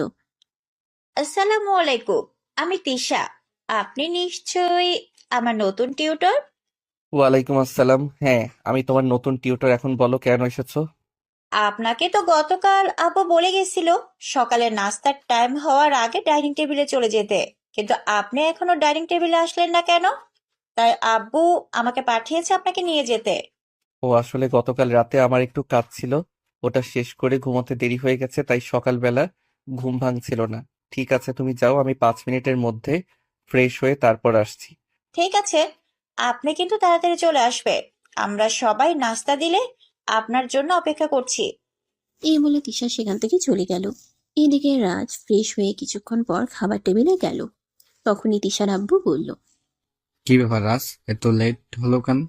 আসলে আঙ্কেল, কাল রাতে সব গুছিয়ে রেখে ঘুমাতে দেরি হয়ে গেছিল, তাই আজ সকালে ঘুম থেকে উঠতে পারিনি। আচ্ছা ঠিক আছে, শোনো তিশা, কলেজে চলে যাবে আর তোমার আন্টি আর আমি দুজনেই অফিসে চলে যাব। তোমার খাবারটা ডাইনিং টেবিলে রাখা থাকবে, তুমি একটু খেয়ে নিও কষ্ট করে। আচ্ছা আঙ্কেল, ঠিক আছে, কোনো সমস্যা নেই, আপনারা আমাকে নিয়ে কোনো চিন্তা করবেন না। অতঃপর খাওয়া দাওয়া শেষ করে নীল রুম থেকে বের হয়ে নিজের রুমে চলে গেল। তারপর রেডি হয়ে ভার্সিটিতে চলে গেল। ভার্সিটি শেষ হলো বিকেল 3টায়। তারপর বাসে এসে ফ্রেশ হয়ে খাবার খাচ্ছিল। তখনই তিশা সেখানে এসে উপস্থিত হলো। আসসালামু আলাইকুম স্যার, আমি কি বইপত্র নিয়ে ড্রয়িং রুমে চলে আসব, নাকি আপনি আমার রুমে গিয়ে আমাকে পড়াবেন? ওয়ালাইকুম আসসালাম। তুমি তোমার বইগুলো নিয়ে ড্রয়িং রুমে চলে আসো, আমি ড্রয়িং রুমে বসেই তোমাকে পড়াবো। আচ্ছা স্যার, ঠিক আছে, কোনো সমস্যা নেই। তাহলে আপনি খাবারটা শেষ করুন, আমি এক্ষুনি আসছি। আচ্ছা ঠিক আছে, তুমি এক্ষুনি চলে আসো, আমার খাওয়া প্রায় শেষ হয়ে এসেছে। কিছুক্ষণ পর তিশা ড্রয়িং রুমে চলে আসলো। আর রাজ তিশাকে পড়ানো শুরু করলো। এভাবেই চলছিল দিনগুলো। হঠাৎ একদিন তিশা রাজকে বলল, স্যার, আমি আপনাকে একটা কথা বলতে চাই, আপনি যদি অনুমতি দেন। হ্যাঁ বলো না, তুমি কি বলবে? আসলে স্যার, আমি আপনার কাছ থেকে আমার ব্যক্তিগত ব্যাপারে একটা সাহায্য চাই। আপনি কি আমাকে সাহায্য করবেন? তোমার ব্যক্তিগত ব্যাপারে আমি তোমাকে কিভাবে সাহায্য করতে পারি? তুমি আগে বলো বিষয়টা কি, তারপর আমি ভেবে দেখবো তোমাকে সাহায্য করতে পারবো কিনা। স্যার, আসলে বিষয়টা সেরকম কঠিন কিছু নয়। আমি আপনাকে খুলে বলি, আমার বন্ধু রাকিব, সে আমাকে পছন্দ করে, আর আমিও তাকে পছন্দ করি। কিন্তু আমাদের মধ্যে এখনো প্রেম ভালোবাসার মতো সম্পর্ক তৈরি হয়ে ওঠেনি, কারণ সেও আমাকে দূর থেকে ফলো করে, আর আমিও তার মনের ভাব থেকে বুঝতে পারি সে আমাকে ভালোবাসে, কিন্তু সেটা প্রকাশ করে না। আর আমিও মন থেকে তাকে অনেকটাই ভালোবাসি, কিন্তু আমিও তার কাছে এটা প্রকাশ করি না। এই ব্যাপারে আপনার কাছ থেকে সহযোগিতা চাই। দেখো, এটা আমার দ্বারা সম্ভব না। আমি তোমার টিচার, তোমার বাবা আমাকে রেখেছেন তোমাকে পাঠ্য বই শিক্ষা দেওয়ার জন্য, এসব শিক্ষা দেওয়ার জন্য নয়। প্লিজ স্যার, আপনি না করবেন না। আজ যদি আমার জায়গায় আপনার নিজের বোন থাকতো, তাহলে আপনি কি করতেন? প্লিজ আমাকে অন্তত নিজের বোন মনে করে এইটুকু সহযোগিতা করুন। I am sorry. প্রথমত, আমার নিজের কোনো বোন নেই, আর দ্বিতীয়ত আমি তোমার শিক্ষক। আমি তোমাকে এ ব্যাপারে কোনো সহযোগিতা করতে পারবো না। আর তুমি যদি বেশি বাড়াবাড়ি করো, তাহলে আমি আঙ্কেলকে সব বলে দেব। স্যার প্লিজ, আমি রাকিবকে খুব বেশি ভালোবাসি। আমি চাই না সে আমার জীবনে আসার আগে অন্য কোনো মেয়ে তাকে আমার থেকে ছিনিয়ে নিয়ে যায়। প্লিজ স্যার, আপনি আমাকে এইটুকু সহযোগিতা করুন। স্যার, আমি জানি সেও আমাকে ভালোবাসে। আপনি কি চান আপনার বন্ধু নিজের ভালোবাসার মানুষটাকে হারিয়ে ফেলুক? ঠিক আছে, আমি রাকিবের সঙ্গে কথা বলে তারপর তোমাকে জানাবো। আচ্ছা ঠিক আছে, আমি রাকিবের সঙ্গে কথা বলে তারপর তোমাকে জানাবো। কিন্তু রাকিব যদি আমাকে বলে যে সে তোমাকে ভালোবাসে না, তাহলে কিন্তু এই সবকিছু তোমার ভুলে যেতে হবে। ঠিক আছে স্যার, আমি আপনার কথায় রাজি। আমি জানি যে আমাকে ভালোবাসে, সে কোনোদিন আমার ভালোবাসা অস্বীকার করতে পারবে না। আপনি শুধু একবার তার সঙ্গে আমার ব্যাপারে কথা বলুন। রাজ তখন আচ্ছা ঠিক আছে এই কথা বলে দিশাকে পড়ানো শেষ করে রুম থেকে বের হয়ে চলে আসে। নিজের রুমে এসে সঙ্গে সঙ্গে সে রাকিবকে ফোন দেয়। হ্যালো দোস্ত, কই তুই? এখনই আমার সঙ্গে একবার একটু দেখা করতে পারবি? তোর সঙ্গে একটু দরকারি কথা ছিল। এই, আমার বাসায় হঠাৎ তোর কি এমন দরকারি কথা আছে? ঠিক আছে, আমি কি তোর বাসায় চলে আসবো নাকি বাইরে দেখা করবি? না দোস্ত, বাসায় আসতে হবে না, আমি তোর সঙ্গে বাইরে দেখা করব। তুই একটা কাজ কর, বাসার সামনে যে একটা চায়ের দোকান আছে ওখানে এসে বস, তারপর আমি তোর সঙ্গে কথা বলি। আচ্ছা দোস্ত, ঠিক আছে, কোনো সমস্যা নেই, আমি এক্ষুনি চলে আসছি। কিন্তু এইটা বুঝতে পারছি না আমার সঙ্গে তোর কি এমন দরকারি কথা পড়ে গেল যে এক্ষুনি সেটা বলতে হবে। আচ্ছা তুই বের হ, আমি আসছি, কেমন? এই বলে রাকিব ফোনটা কেটে দিল। সে বিছানায় শুয়ে ছিল। বিছানা থেকে উঠে তারপর রেডি হয়ে বাইরে চলে আসলো। সে চায়ের দোকানে এসে দেখতে পেল রাজ সেখানে বসে অপেক্ষা করছে। সে রাজের পাশে গিয়ে বসলো আর তারপর বলল, হ্যাঁ, আচ্ছা দোস্ত, এবার তো বল কি হয়েছে আসল ব্যাপারটা। আর তুই আমাকে এত তাড়াতাড়ি ডাকলি কেন? আসলে দোস্ত, তোর ব্যাপারে একটা কথা বলতে চাই। জানি না আমার কথাটা বলা ঠিক হবে কিনা, তবুও বলতেই হচ্ছে। আরে বেটা, তুই এরকম করছিস কেন? কি বলবি না বলবি আমাকে বল। আমি তোর বন্ধু, আমাকে একটা কথা বলতে এত ভাবার বা ইতস্তত হওয়ার তো কিছুই নেই। দোস্ত, তুই কি কাউকে ভালোবাসিস? আই মিন, কারোর সঙ্গে প্রেম টেম করছিস নাকি? না রে দোস্ত, প্রেম ট্রেম করার মতন সৌভাগ্য এখন আমার হয়ে ওঠেনি। তবে একজনকে আমি ভালোবাসতাম, কিন্তু দুর্ভাগ্যবশত এখনো তাকে আমি আমার মনের কথাটা বলতে পারিনি রে। তুই যদি কিছু মনে না করিস তাহলে কি আমি জানতে পারি কে সেই মেয়ে? দোস্ত, সে আর কেউ নয়, তোর ছাত্রী তিশা। তিশাকে আমি অনেকদিন ধরেই পছন্দ করি, কিন্তু দুর্ভাগ্যবশত তাকে আমি আমার মনের কথাটা বলে উঠতে পারছি না। তুই তো টিউশনি করিস, তাই তুই আমার খুব ভালো বন্ধু। তাছাড়াও আমি তোকে কথাটা বুঝিয়ে বলতেও পারছি না। আর আসলে আমি চাই না তিশার বাবা অপরিচিত একটা ছেলেকে তিশার সামনে এনে দিক, যে ছেলেটা আমার তিশাকে আমার কাছ থেকে ছিনিয়ে নিতে পারে। তাছাড়াও তোরও একটা কিছু করার খুব প্রয়োজন ছিল, তাই তো আমি তোকে এই ব্যাপারে বললাম, কারণ তুই আমার বন্ধু। আর যাই করিস না কেন, তুই আমার সঙ্গে বিশ্বাসঘাতকতা করবি না, তাই না? কিন্তু তিশা তো আমাকে ভালোবাসে, সে তো বলেছে আমাকে বিয়ে করবে। এখন তুই কি করবি? হতেই পারে না, তুই কোনোদিনই এটা করবি না, কারণ তুই আমার বন্ধু। তুই কোনোদিনই তোর বন্ধুর সঙ্গে বিশ্বাসঘাতকতা করবি না। তিশারও যদি তোকে ভালোবাসে, তিশাও যদি তোকে ভালোবাসে, তবুও তুই তিশাকে আমার কাছ থেকেই এনেই দিবি। কিন্তু আমি কখনোই এরকমটা করব না, কারণ তিশার বাবার বিশাল সম্পত্তি, যার একমাত্র উত্তরাধিকারী তিশা। তাই তিশা যখন আমাকে ভালোবেসে বলেছে আমি তিশাকেই বিয়ে করব, আমি কোনো রিস্ক নিতে চাই না। আমি তিশার বাবার সঙ্গে আজকেই কথা বলবো আমাদের বিয়ের ব্যাপারে। দোস্ত, প্লিজ, তুই এটা করিস না। তিশাকে আমি অনেক বেশি ভালোবাসি, তিশাকে হারিয়ে আমি বেঁচে থাকতে পারবো না। তুই আমার বন্ধু, তুই আমার সঙ্গে এরকম করতে পারিস না। প্লিজ দোস্ত, তিশাকে তুই আমার কাছে ফিরিয়ে দে। দিব না আমি, কারণ তিশা আমাকে ভালোবাসে আর আমিও তিশাকে ভালোবাসি। আর তোকে ওই যে বলেছিলাম না, পুরনো প্রেম, ওইসব কিছুই না। যাকে আমি ছেড়ে থাকি তার পিছনে কেন আমি পড়ে থাকবো? তিশা আমাকে ভালোবাসে আর আমিও তিশাকে ভালোবাসি। তাই আমরা আজকেই তিশার বাবার সঙ্গে কথা বলবো আর আমাদের বিয়ের ব্যাপারে এগোবো। প্লিজ দোস্ত, এইটাতে না করিস না প্লিজ।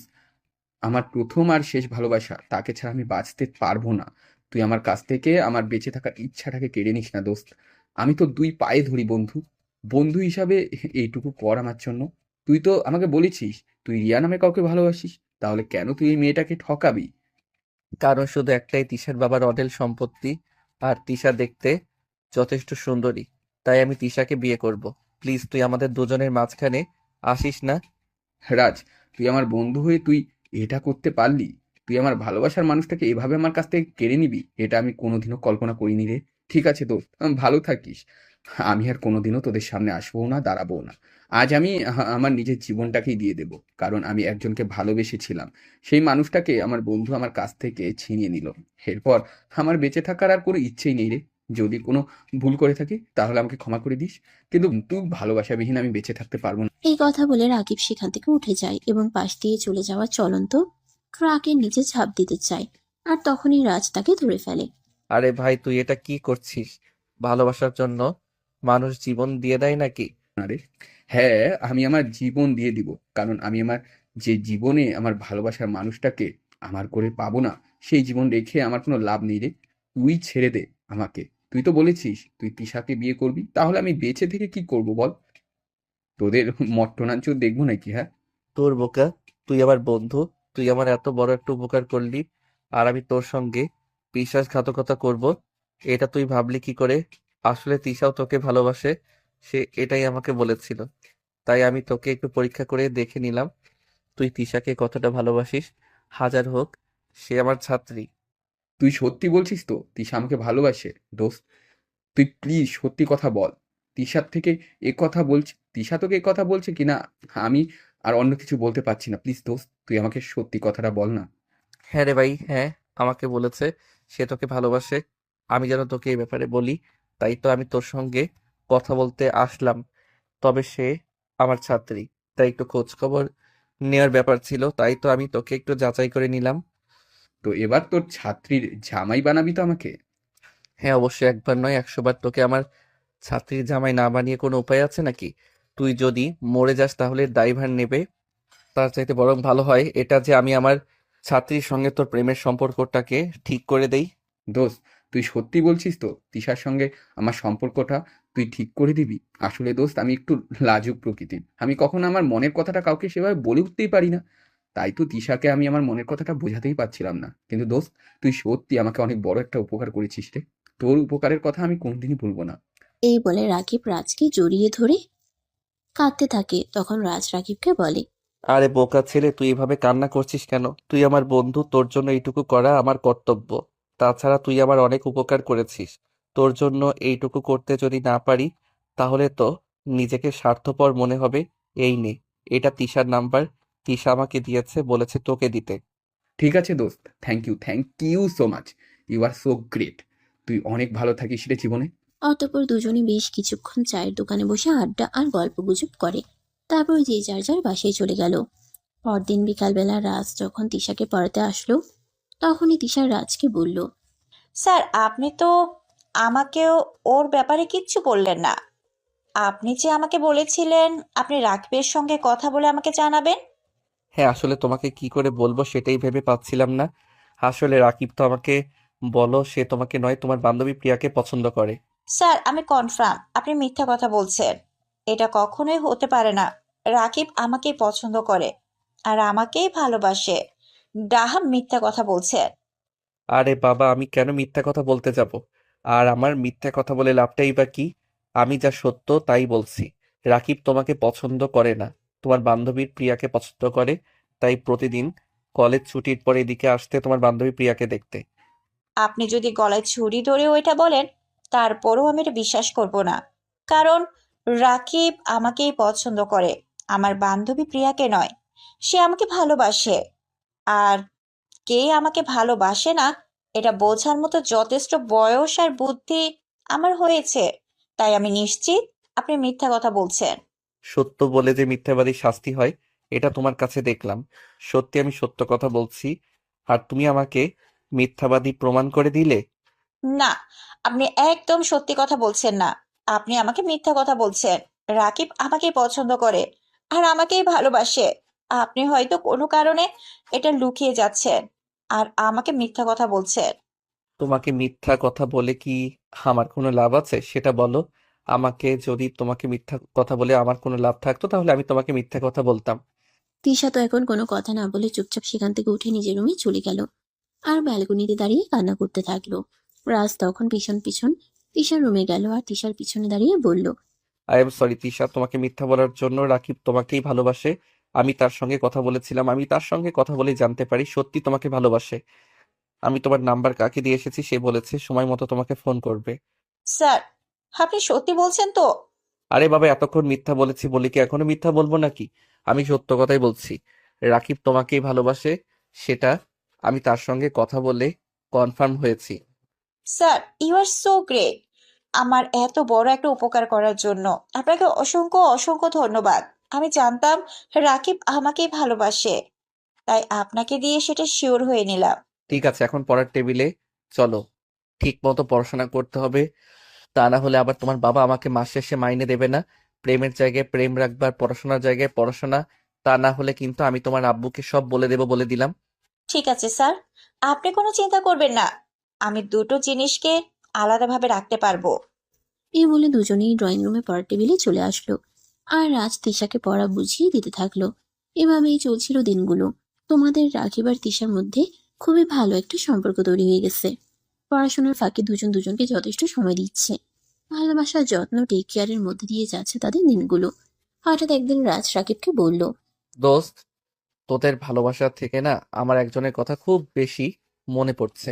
আমি বুঝতে পারছি না, যে মানুষটাকে আমি সহ্য করতে পারতাম না, সেই মানুষটাকে কি করে আমার এত মনে পড়ছে। দোস্ত, তুই কার কথা বলছিস আমি ঠিক বুঝতে পারছি না। তুই একটু খুলে বলবি তো, শুনি আসল ব্যাপারটা কি। আমার চাচাতো বোন আশা আপুর কথা। তিশা তোকে যেমন ভালোবাসে, যত্ন নিতে, কেয়ার করে, আশা আপু আমাকে এগুলো করতো। কিন্তু আমি তো রিয়াকে ভালোবাসি, তাই আশা আপুর এই পাগলামিগুলোকে আমি কোনো পাত্তা দিতাম না। নির্ঘাত পাগলামো বলে সেগুলোকে উড়িয়ে দিতাম। কিন্তু তোদের দুজনের ভালোবাসা থেকে আমার মনে হয় আশাও আমাকে সত্যিই ভালোবাসতো। কিন্তু সে তো তোর চাইতে সিনিয়র। তাছাড়া তুই একটা মেয়ের সঙ্গে রিলেশন করছিস, সেই মেয়েটাকে বিয়ে করবি, স্বপ্ন দেখিয়েছিস। এখন কি তাকে ছেড়ে অন্য কাউকে বিয়ে করাটা তো ঠিক হবে? আমি জানি না, কোনো কিছুই জানি না, আমি কিছুই বুঝতে পারছি না কেন এরকম হচ্ছে আমার সঙ্গে। আমি তো রিয়াকে ভালোবাসি, তাহলে কেন ইদানিং আমার বারবার আশা আপুর কথা মনে পড়ছে? কেন সব সময় সে আমার চারপাশে ঘুরে বেড়াচ্ছে? মনে হয় সে আমার পাশেই আছে আর আমার যত্ন নিচ্ছে। তাহলে আমার মনে হয় তুই রিয়াকে নয়, আশা আপুকে ভালোবাসিস। কারণ আমাদের চোখের সামনে সেই মানুষটাই ঘুরু ঘুরু করে, যে মানুষটা আমরা ভালোবাসি। আমাদের চোখের সামনে সব সময় ওই মানুষটার ছায়ায় বেঁচে থাকে, যে মানুষটা আমাদের হৃদয়ে রয়েছে। দোস্ত, বাদ দে সব কথা। যে কারণে আমি বাড়ি ছেড়ে চলে এসেছি সেই কারণটা কি আর আমি মনে করতে চাই না। আমি আমার জীবনটাকে নতুন করে শুরু করতে চাই। প্রয়োজন হলে আমি রিয়াকেও আমার জীবনে রাখবো না, একা একা বেঁচে থাকবো। কিন্তু ওসব কিছু আর মনে করতে চাই না আমি। কিন্তু দোস্ত, বিশ্বাস কর, জীবনে একা একা বেঁচে থাকা যায় না। জীবনে বেঁচে থাকতে হলে আমাদের পাশে একটা মানুষের প্রয়োজন, সেটা একটা ভালোবাসার মানুষ। আর সেই মানুষটাকে আমরা সব সময় ফিল করতে পারি। দোস্ত, প্লিজ, আমি তোকে রিকোয়েস্ট করে বলছি, আমি এগুলো আর মনে করতে চাই না। আমি আমার অতীতের সবকিছু ভুলে থাকতে চাই। নতুন করে আমার জীবনটাকে সুন্দর করে সাজিয়ে তুলতে চাই। না হয় সে জীবনে আমি একা থাকলাম। ঠিক আছে দোস্ত, আমি এ ব্যাপারে তোকে কিছুই বলবো না। তোর যেটা ভালো মনে হয় তুই সেটাই কর। কারণ আমাদের উচিত আশেপাশে কি হচ্ছে সেদিকে নজর না দিয়ে নিজের মনের ইচ্ছেকে গুরুত্ব দেওয়া, নিজের মনের ইচ্ছেগুলোকে বাস্তবে রূপ দেওয়া। তাহলেই আমরা ভালো থাকতে পারবো, পূরণ হবে আমাদের মনের ইচ্ছেগুলো। এবারে দুজন দুজনের কাছ থেকে বিদায় নিয়ে চলে গেল। এরপর দেখতে দেখতে আরো 3টা বছর কেটে গেল। ইতিমধ্যে রাকিব আর তিশা বিয়ে করে ফেলেছে। রাজ আর রাকিব দুজনেই অনার্স কমপ্লিট করেছে। দুজনেই একটা কোম্পানিতে চাকরি নিয়েছে। তিশার অবস্থাও মোটামুটি ভালোই। তিশা 3 মাসের প্রেগনেন্ট। আজ তিশাকে ডক্টরের কাছে নিয়ে যাওয়ার কথা ছিল, কিন্তু রাকিব কোনো একটা কাজে অফিসে আটকে গেছে। তাই রাকিব রাজকে ফোন দিল। একটা প্রবলেম হয়ে গেছে রে। আজ তিশাকে নিয়ে ডাক্তারের কাছে যাওয়ার কথা ছিল। সে তো তুই খুব ভালো করেই জানিস, কিন্তু আমি তো অফিসের কাজে আটকে গেছি, এখন বেরোতেও পারবো না। তাছাড়া তুই তো খুব ভালো করেই জানিস আমাদের অফিসে বসের ক্যারেক্টার সম্পর্কে। এখন যদি আমি অফিস থেকে চলে যাই তাহলে হয়তো আমার চাকরিটাও চলে যেতে পারে। আরে বাবা, এত কাহিনী না করে মূল ঘটনাটা কি সেটা বলো শুনি। আসলে আমি তো আজ তিশাকে ডাক্তারের কাছে নিয়ে যেতে পারবো না। আর আজকে যদি ডাক্তারের কাছে নিয়ে না যাই তাহলে তিশা রাগ করবে। তুই একটু তিশাকে নিয়ে ডাক্তারের কাছে যেতে পারবি ভাই? একটা সরাসরি বললেই হতো, এত ঘুরিয়ে পেঁচিয়ে বলার কি আছে? তুই আমার বন্ধু, আর তোর জন্য এইটুকু করতে পারবো না? তাছাড়া তিশা আমার ছাত্রী, তবে তিশাকে আমি সবসময় নিজের ছোট বোনের মতো দেখি। আমার ছোট বোন নেই, তিশাকে আমি যথেষ্ট স্নেহ করি, সেটা তো তুই খুব ভালো করে জানিস। তাহলে এই কথাটা বলার জন্য এতটা সময় তোর কেন নিতে হবে? আই এম সরি দোস্ত। আচ্ছা, তাহলে তুই এক কাজ কর, তুই বাসায় চলে যা আর তিশাকে দিয়ে ডক্টরের কাছে গিয়ে ডাক্তারকে দেখিয়ে আয়, কেমন? আচ্ছা, ঠিক আছে, তুই থাক তোর অফিসের কাজ নিয়ে, আমি তিশাকে নিয়ে ডক্টরের কাছে। এ বলে রাজ ফোনটা কেটে দিল। তারপর সে একটা রিক্সা নিয়ে তিশার বাসায় চলে গেল। হ্যালো তিশা, কি করছিলে তুমি? আরে রাজ ভাইয়া, আমি তো রাকিবের জন্য অপেক্ষা করছিলাম। সে তো আমাকে বলল আজ অফিস থেকে এসে আমাকে নিয়ে ডাক্তারের কাছে যাবে। আসলে তিশা, রাকিবের অফিসে একটা প্রবলেম হয়েছে, সে আসতে পারবে না। তুমি আমার সঙ্গে চলো, আমি তোমাকে ডক্টরের কাছে নিয়ে যাই। ঠিক আছে, তাহলে আপনি একটু বসুন, আমি আপনার জন্য একটু নাস্তার ব্যবস্থা করি। আপনি আমার বাসায় এসেছেন, খালি মুখে চলে যাবেন? এটা তো আমার ভালো লাগবে না। আরে এগুলোর কোনো দরকার নেই। আমরা ডাক্তার দেখিয়ে ফেরার সময় কোনো একটা কফি শপ থেকে দুজনে কফি খেয়ে নিব। তোমার শরীরটা এমনি ভালো নেই, এখন আমার জন্য কষ্ট করে নাস্তা বানাতে হবে না। কিন্তু রাজ ভাইয়া, এভাবে আমার বাসায় এসে খালি মুখে চলে গেলে এটা কি আমার ভালো লাগবে? আরে তোমাকে বললাম, নাটক করে দেখিয়ে ফিরে আসার সময় আমরা কোনো একটা কফি শপ থেকে দুজনে কফি খেয়ে নেব, তাহলে তো হয়ে যাবে। এখন চলো তো তাড়াতাড়ি, তা না হলে আবার লেট হয়ে যাবে। অতঃপর তিশা আর কোনো কথা না বলে রাজের সঙ্গে রেডি হয়ে বাসা থেকে বেরিয়ে গেল। রাজ তিশাকে নিয়ে ডক্টরের চেম্বারে চলে গেল। সেখানে বেশ কিছু টেস্ট করাতে হলো। টেস্টের রিপোর্ট ভালোই আসলো। তারপর ডাক্তার দেখিয়ে দুজনে বাসার উদ্দেশ্যে রওনা দিল। তখনই হঠাৎ তিশা বলে উঠল, কি ব্যাপার? তুমি না আমাকে বলেছিলে তুমি আমাকে কফি খাওয়াবে, তাহলে তুমি আমাকে নিয়ে চলে যাচ্ছ কেন? উফ আল্লাহ, আমি তো ভুলেই গিয়েছিলাম। যাই হোক চলো, সামনে একটা কফি শপ আছে, ওখানে খুব ভালো কফি বানায়। আমি আর রাকিব মাঝে মধ্যে ওখানে কফি খেতে আসতাম। আজ তোমাকে নিয়ে যাই। এই বলে রাজ তিশাকে নিয়ে সামনে কফি শপে চলে গেল। সেখানে কফিকে রাত ৮টার মধ্যে বাসায় চলে আসলো। তারপর রাজ তিশাকে তিশার বাসায় পৌঁছে দিয়ে নিজের বাসায় চলে গেল। আরে ভিউয়ার্স, আপনাদের তো বলাই হলো না, আর রাজ চাকরি পাওয়ার পর নিজে ছোট একটা ফ্ল্যাট বাসা ভাড়া নিয়েছে। ওখানে এসে থাকে। রান্না বান্না করার জন্য ছোট একটা কাজের লোক রেখেছে। সে রান্না বান্না, ঘর মোছা আর কাপড় ধোয়া এগুলো করে দিয়ে যায়। আর সে মোটামুটি একটা চাকরি করে সেখান থেকে মাসাল্লাহ ভালোই বেতন পায়। নিজের খরচ চালানোর পরও সে এখন কিছু সেভিংসও করতে পারছে। এভাবেই চলছিল তার দিনগুলো। হঠাৎ একদিন রাকিব আর রাজ অফিস ছুটির দিনে বাইরে চায়ের দোকানে বসে চা খাচ্ছিল। তখনই রাকিব রাজকে বলল, দোস্ত, অনেকদিন তো হলো বাড়ি থেকে চলে এসেছি, এবার আর অভিমান করে থাকিস না রে। এবার ফ্যামিলির মানুষের সঙ্গে যোগাযোগ কর। দোস্ত, যে সম্পর্ক ছিন্ন করে চলে এসেছি সেই সম্পর্ক আর জোড়া লাগাতে আমার ইচ্ছে করছে না। আমি আর আমার ফ্যামিলি মানুষের সঙ্গে কোনো যোগাযোগ করতে চাই না।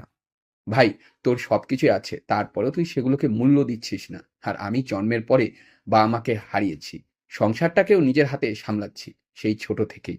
আমার চাচা আমার বাবার সব সম্পত্তি দখল করে নিয়েছেন। আমি তখন এসব ব্যাপারে বুঝতাম না। যাই হোক, যখন থেকে বুঝতে শিখেছি তখন থেকে একটু একটু করে গুছিয়ে রাখার চেষ্টা করি।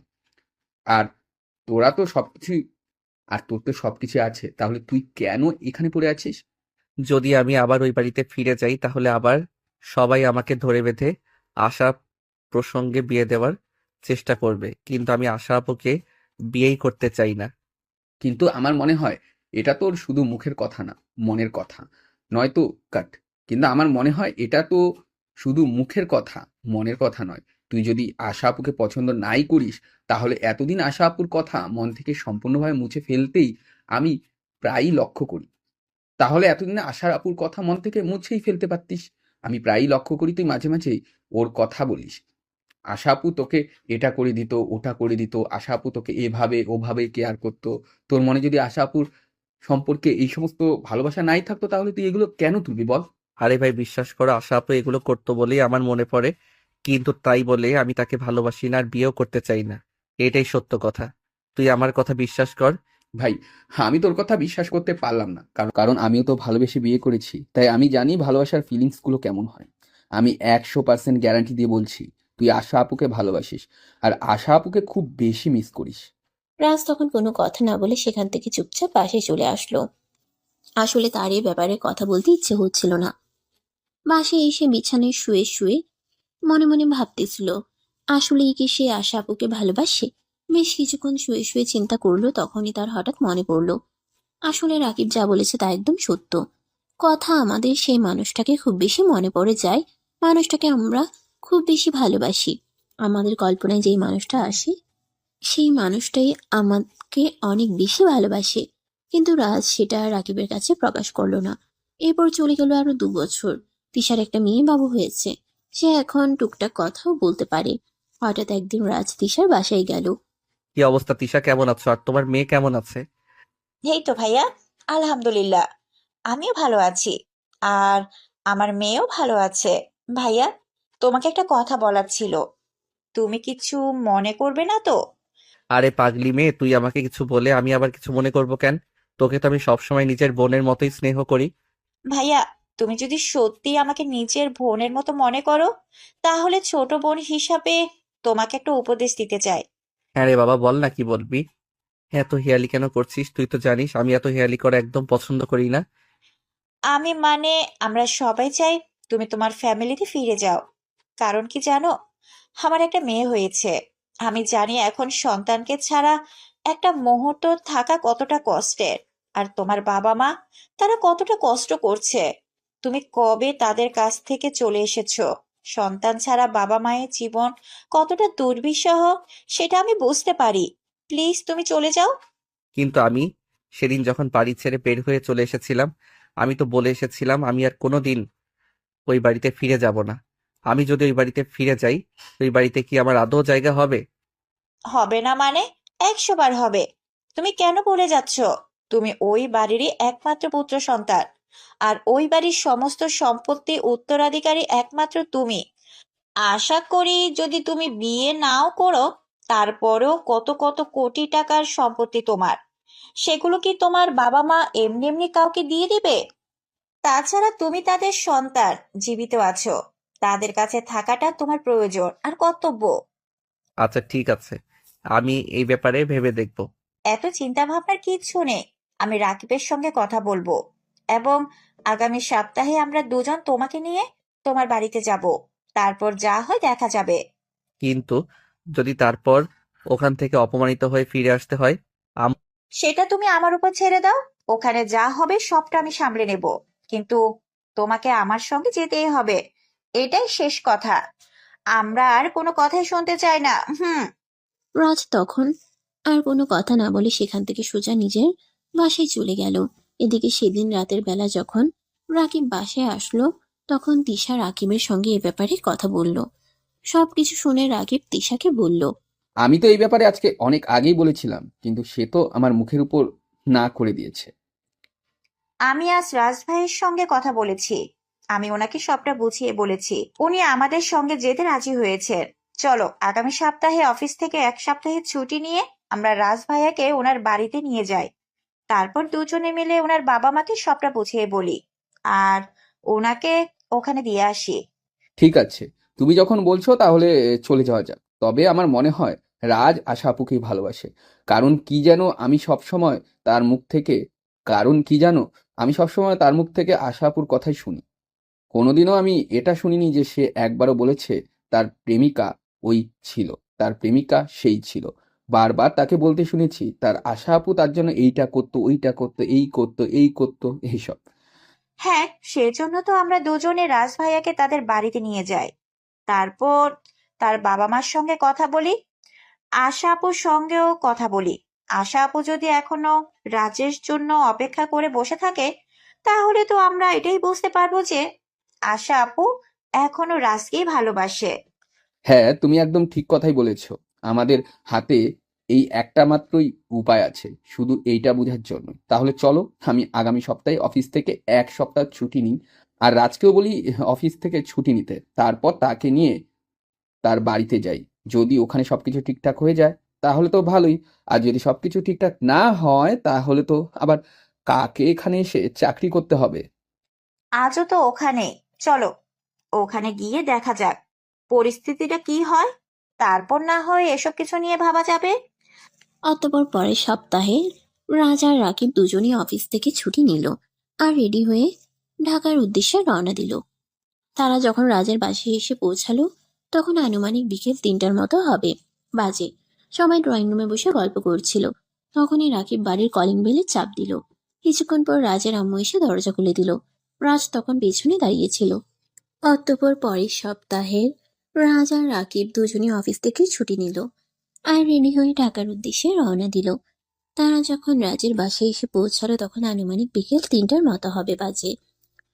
সবাই ড্রয়িং রুমে বসে গল্প করছিল। তখনই রাকিব বাড়ির কলিং বেলে চাপ দিল। কিছুক্ষণ পর রাজের আম্মু এসে দরজা খুলে দিল। রাজ তখন পেছনে দাঁড়িয়েছিল।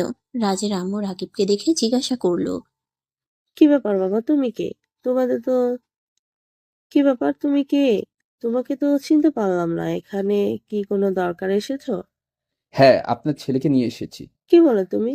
আমার ছেলে তো অনেকদিন আগে আমাদের সঙ্গে মনোমালিন্যতা করে কোথায় চলে গেছে, তার কোনো খোঁজ নেই। তাহলে এখন তুমি কোথা থেকে আমার ছেলেকে নিয়ে এসেছো? আম্মু, এই যে আমি। এই বলে রাজ তার আম্মুকে জড়িয়ে ধরলো। তার আম্মুও তাকে জড়িয়ে ধরে কান্না করতে লাগলো আর বলতে লাগলো, বাবা, এভাবে তুই আমাদেরকে রেখে চলে যেতে পারলি? তুই আমাদের একমাত্র সন্তান, সেটা তুই খুব ভালো করেই জানিস। তুই চলে যাওয়ার পর আমরা তোকে ছাড়া শহর খুঁজেছি, কিন্তু কোথাও খুঁজে পাইনি। জানিস আমাদের কতটা কষ্ট হয়েছে। আমাকে ক্ষমা করে দাও, আর কখনো এরকম করব না। তোমরা আমাকে যা বলবে আমি তাই করব। আমি তোমাদের সব কথা মেনে চলবো, আর কখনোই তোমাদের কথার অবাধ্য হব না। প্লিজ এবারের মতো আমাকে ক্ষমা করে দাও। তুই আমাদের সন্তান, তুই যদি হাজারটা ভুল করিস তারপরেও আমরা তোর সেই ভুলগুলো ক্ষমা করে দিব, কিন্তু বাবা প্লিজ তুই আর আমাদের এভাবে ফেলে রেখে চলে যাস না। আমাদের এখন বয়স হয়েছে, আমাদের এখন হাসি খুশি ভাবে জীবনটাকে বার করা প্রয়োজন। আর সেখানে তুই কিনা আমাদেরকে এভাবে কষ্ট দিতে চাস? বললাম তো আম্মু, আর কখনো এরকম করব না। প্লিজ আমাকে শেষবারের মতো ক্ষমা করে দাও।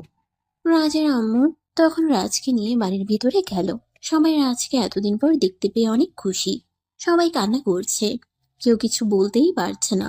এতদিন পর বাড়ির ছেলে বাড়িতে ফিরে এসেছে বলে কথা সবাইকে খুশি না হয়ে থাকতে পারে নাকি? আর তখনই হঠাৎ আশা আপু নিজের রুম থেকে এতগুলো মানুষের কথাবার্তার আওয়াজ শুনে নিচে চলে আসলো। সিঁড়ি দিয়ে নামছিল, আর তখনই রাজকে দেখতে পেয়ে এসে চিৎকার দিয়ে উঠলো, রাজ, এতদিন তুই কোথায় ছিলি জানিস? আমি তোর জন্য কত মানত করেছিলাম, কত রাত কান্না করতে করতে পার করেছি।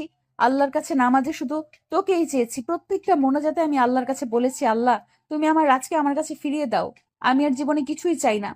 রাজ তখন কোনো কথা না বলে চুপচাপ দাঁড়িয়েছিল। সে কি বলবে, কিসের ভেবে পাচ্ছে না। তখনই পাশ থেকে রাকিব আর তিশা তাকে বলল, রাজ, আশা আপুর সঙ্গে কথা বল। আশা আপু এখনো তোর অপেক্ষায় আছে। প্লিজ এবার আর অ্যাভয়েড করিস না। কিন্তু রাকিব, আরে আরে কোনো কিন্তু নেই। তোমার কাছ থেকে আর কোনো অজুহাত শুনতে চাই না। তোমাকে যেটা বলেছি তুমি সেটাই করবে। দেখছি তুমি ভালোবাসাকে কাছে পাওয়ার জন্য কতটা ব্যাকুল হয়েছিলে। এখন তোমার ভালোবাসার মানুষটা এতদিন ধরে তোমার জন্য অপেক্ষা করছে। এখন সেই মানুষটাকে অবহেলা করাটা তোমার একদমই ঠিক হবে না। তুমি যাও, আপুর সাথে কথা বলো। রাজ তখন আর কোনো কথা না বলে আশার কাছে গেল। আশা তখনই তাকে জড়িয়ে ধরে হাউমাউ করে কান্না করে দিল। আরে আমি তো তোকে ভালোবাসতাম, কিসের কমতি ছিল আমার, যা তোর ওই গার্লফ্রেন্ডের মধ্যে ছিল? কেন তুই করলি এরকমটা আমার সঙ্গে? জানিস শুধু আমি না, ফ্যামিলির সবগুলো মানুষ কতটা কষ্ট পেয়েছে। একটা বার তোর সঙ্গে যোগাযোগ করতে সবাই কত চেষ্টা করেছে, কিন্তু তুই এতটা পাষাণ কি করে হতে পারলি? কি করে আমাদের সবাইকে এতটা কষ্ট দিতে পারলি? I am sorry. সবাই আমাকে ক্ষমা করে দাও, আর কখনো এরকম করব না। অতঃপর আস্তে আস্তে পরিবেশটা একটু শান্ত হয়ে আসলো, আর সবাই মিলে সেখানে বসে গল্প গুজব করতে থাকলো। সেই দিন রাতের বেলায় রাজের আম্মু নিজের ছেলের জন্য নিজের হাতে অনেক পদখাবার রান্না করলেন, আর ছেলেকে নিজের হাতে খাইয়ে দিলেন। এরপর সবাই মিলে গল্প গুজব করে ঘুমাতে চলে গেল। পরদিন দুপুরবেলা সবাই আবার ড্রয়িং রুমে এসে তখন রাকিব আর তিশা আশা আর রাজের ব্যাপারে কথা তুললো। আঙ্কেল আন্টি দেখুন, আপনাদের ফ্যামিলির পার্সোনাল ম্যাটারে আমার কথা বলাটা যদিও ঠিক হবে না, কিন্তু আমার মনে হয় কথা বলাটা উচিত। আরে বাবা, তুমি এভাবে কেন বলছো? আমাদের ছেলেকে আবার আমাদের জীবনে ফিরিয়ে দিয়েছো তুমি। আমাদের ফ্যামিলির আর একটা সন্তানের মতোই, বলো কি বলবো তুমি। আসলে আপনারা বিশ্বাস করবেন কিনা আমি জানি না, কিন্তু যেটা সত্যি আমি সেটাই বলছি। রাত যখন আপনাদের কাছ থেকে চলে যায় তখন আমার কাছে যায়, আর তারপর থেকে তার সবকিছু আমি দেখাশোনা করি। সে আমার ভালো বন্ধু হয়ে ওঠে, আর তারপরেই তার কাছ থেকে আশা আপুর কথা জানতে পারি। তারপর প্রায় প্রতিদিনই তার কাছ থেকে আশা আপুর গল্প শুনতাম। আশা আপু সবসময় তার চিন্তা ভাবনা ছিল, সবসময় সে আশা আপুকে নিয়েই কথা বলতো। সে আমাদের কাছে বলতো আশা আপু কিভাবে তাকে ভালোবাসতে হয়, যত টেক কেয়ার করতে হয়, কিভাবে কি কি করতে হয়। কিন্তু সে একটা বারের জন্য আমাদের কাছে এটা বলেনি যে তার ভালোবাসার মানুষ মানে যে মেয়েটার জন্য সে এই বাড়ি ছেড়ে চলে গেছে, সে তাকে কতটা যত্ন করত, টেক কেয়ার করত। এই ব্যাপারগুলো তার কাছ থেকে কোনোদিনই আমি শুনতে পাইনি। সে তো আমাকে ভালোবাসে না বলে এই বাড়ি ছেড়ে চলে গেছিল, তাহলে কেন সে আমার কথা বলছো? এটা আমি বিশ্বাস করতে পারলাম না। হ্যাঁ আপু, আপনি একদম ঠিক কথাই বলেছেন। এটা প্রথমে আমরাও বিশ্বাস করতে পারতাম না, কিন্তু আপনি হয়তো জানেন বিগত 5 বছর সে আমাদের কাছে ছিল। 5 বছরে 5 বারও তার মুখে তার প্রেমিকার নাম শুনতে পারেনি। প্রতিদিন অন্তত 10 বার হলেও সে আপনার নাম নিত। তাতে কি প্রমাণিত হয় আপনি আমাদের বলেন? কিন্তু আমরা যখন তাকে আশাকে বিয়ে করতে বলেছিলাম তখনই সে তো আমাদের সঙ্গে ঝামেলা করে এখান থেকে চলে যায়। হ্যাঁ আন্টি, কারণ তখন তো তার আবেগ দিয়ে সবকিছু ভাবার মতন সময়টা ছিল। তখন তো আর সে বিবেক দিয়ে কোনো কিছু চিন্তা করতে পারেনি, তাই এরকমটা হয়েছিল। এখন তার বোঝার মতন বয়স হয়েছে, সবকিছুতে এসে বুঝতে পারে, সবকিছুতে ফেসেই মানুষে বুঝতে পারে। তাই আন্টি, আমি আর তিশা সবকিছু চিন্তা ভাবনা করে তারপর আপনাদের কাছে নিয়ে এসেছি। এখন এটা আপনাদের ফ্যামিলিগত ব্যাপার, আপনারা কি করবেন ভেবে দেখুন। কিন্তু আমার মনে হয় রাজ আশা আপুকেই ভালোবাসে। অতঃপর সেখানে বেশ কিছুক্ষণ নীরবতা চলছিল। কে কি বলবে সেটাই ভেবে পাচ্ছিল না। তখনই মাঝখান থেকে রাজ বলে ওঠে, দেখো, আমি যেটা করেছি সেটা ভুল এবং অন্যায়, আমি সেটা মেনে নিচ্ছি। কিন্তু আমি আজ একটা সত্য কথা বলি, যদি কাউকে মিস করাটাকে ভালোবাসা বলে তাহলে আমি আশা আপুকে মিস করি। যদি কারো কথা বারবার মনে পড়াটাকে ভালোবাসা বলে তাহলে আমি আশা থেকে ভালোবাসি। এখন তোমরা ভেবে দেখো, আশা আপুর সঙ্গে আমাকে বিয়ে দেবে নাকি দেবে না? কথাটা শুনে সবার মনে আবারও সেই 5 বছর আগের হাসিটা ফিরে আসলো। আর সবাই খুশি মনেই বলল রাজ আর আশার বিয়ে দেবে। তারপর সেদিনই বাসায় কাজই রেখে আশা আর রাজের বিয়ের কাজ সম্পন্ন করা হলো। আজ রাকিব নিজের হাতে আশা আর রাজের জন্য বাসর ঘর সাজিয়েছে এবং তাকে সাহায্য করেছে। তার বউ তিশা। রাত তখন 11টা বাজে। রাজ, রাকিব, তিশা আর আশা চারজনেই একসঙ্গে রুমে বসে গল্প করছে। তখনই তিশা বলল, আরে রাকিব, আমরা আর কতক্ষণ বসে থাকবো? রাত 11টা বেজে গেছে। আর তাদের বাসর রাত জীবনের সবচেয়ে সুখময় একটা রাত। আমরা বসে বসে কেন তাদের সময়টা নষ্ট করছি? চলো আমরা অন্য রুমে গিয়ে ঘুমিয়ে পড়ি, আর তাদেরকে তাদের ভালোবাসাটা উপভোগ করার সুযোগ করে দেই। আরে না, ঠিক আছে, আমার তো ভালোই লাগছিল। চলো না, আরো কিছুক্ষণ গল্প করা যাক। না রে বন্ধু, জীবনে অনেক সময় আমাদেরকে না রে বন্ধু, জীবনের অনেক সময় আমাদেরকে দিয়েছিস। এবার তোর বউকে সময় দেওয়ার পালা। তুই তোর বউকে সময় দে। আমরা এখন আসি। তোদের জন্য অনেক শুভকামনা রইল রে। ভালো থাকিস, ভালোবাসার মানুষটাকে ভালোভাবে রেখে দিস। এই বলে রাকিব আর তিশা দুজনেই রুম থেকে বের হয়ে চলে আসলো। আর তখনই আশা বিছানা থেকে নেমে রাজকে সালাম করে আর তারপর বলে, চলো দুজনে একসঙ্গে 2 রাকাত নফল নামাজ আদায় করি আর আল্লাহর কাছে আমাদের নতুন জীবনের জন্য দোয়া করি। হ্যাঁ, তাই চলো। এই বলে দুজন একসঙ্গে উজু করে এসে তারপর নামাজে দাঁড়িয়ে গেল। নামাজ শেষ হলে রাজ আশাকে নিয়ে বিছানায় চলে আসলো। দুজন সামনাসামনি বসে আছে, কেউ কোনো কথা বলছে না। তখনই রাজ আশার হাত দুটো ধরে বলল, প্লিজ, তুমি আমাকে ক্ষমা করে দাও। আমি তোমাকে এভাবে কষ্ট দিতে চাইনি, কিন্তু কি করব বলো, সময়টাই হয়তো এরকম ছিল। আরে, তুমি আমার কাছে ক্ষমা কেন চাইছো? তুমি আমার স্বামী।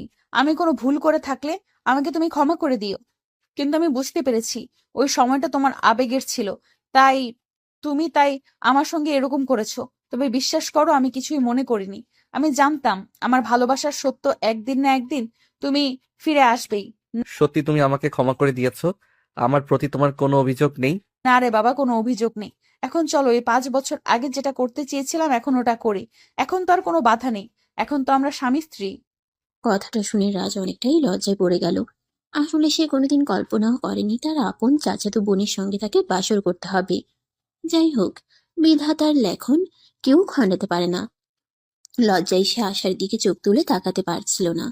তখন আশা 2 হাত দিয়ে তার মুখটা ধরে নিজের দিকে ফিরিয়ে নেয় আর বলে, এখন আর লজ্জা পেলে কি হবে? যা হবার সেটা তো 5 বছর আগেই হয়ে গেছে। এখন তো শুধু সেটা রিপিট করব। তাই তাহলে চলো, আর দেরি করছো কেন? শুরু করা যাক। এই বলে রাজ আশার কাছে চলে যায় আর তারপর আশাকে নিজের কাছে টেনে নেয়। আর আশার কপালে আলতো করে একটা ভালোবাসার পরশ এঁকে দিয়ে নিজের বুকের সঙ্গে আশাকে মিশিয়ে নেয়। আশাও এতদিন পর নিজের ভালোবাসার মানুষটাকে ফিরে পেয়ে আনন্দে আত্মহারা হবার অবস্থা। সেও ভালোবাসার বাঁধনে নীলকে নিজের কাছে টেনে নেয়। এরপর দুজন দুজনকে নিয়ে ভালোবাসার মহাসমুদ্রে ডুবে গেল। তো ভিউয়ার্স, আমাদের আজকের গল্পটা এই পর্যন্তই ছিল। গল্পটা আপনাদের কাছে কেমন লেগেছে ছোট্ট একটা কমেন্টে জানাতে ভুলবেন না কিন্তু। সবাই ভালো থাকবেন, সুস্থ থাকবেন। দেখা হবে আবারও নতুন কোনো এক প্রেমের গল্পে। আল্লাহ হাফিজ।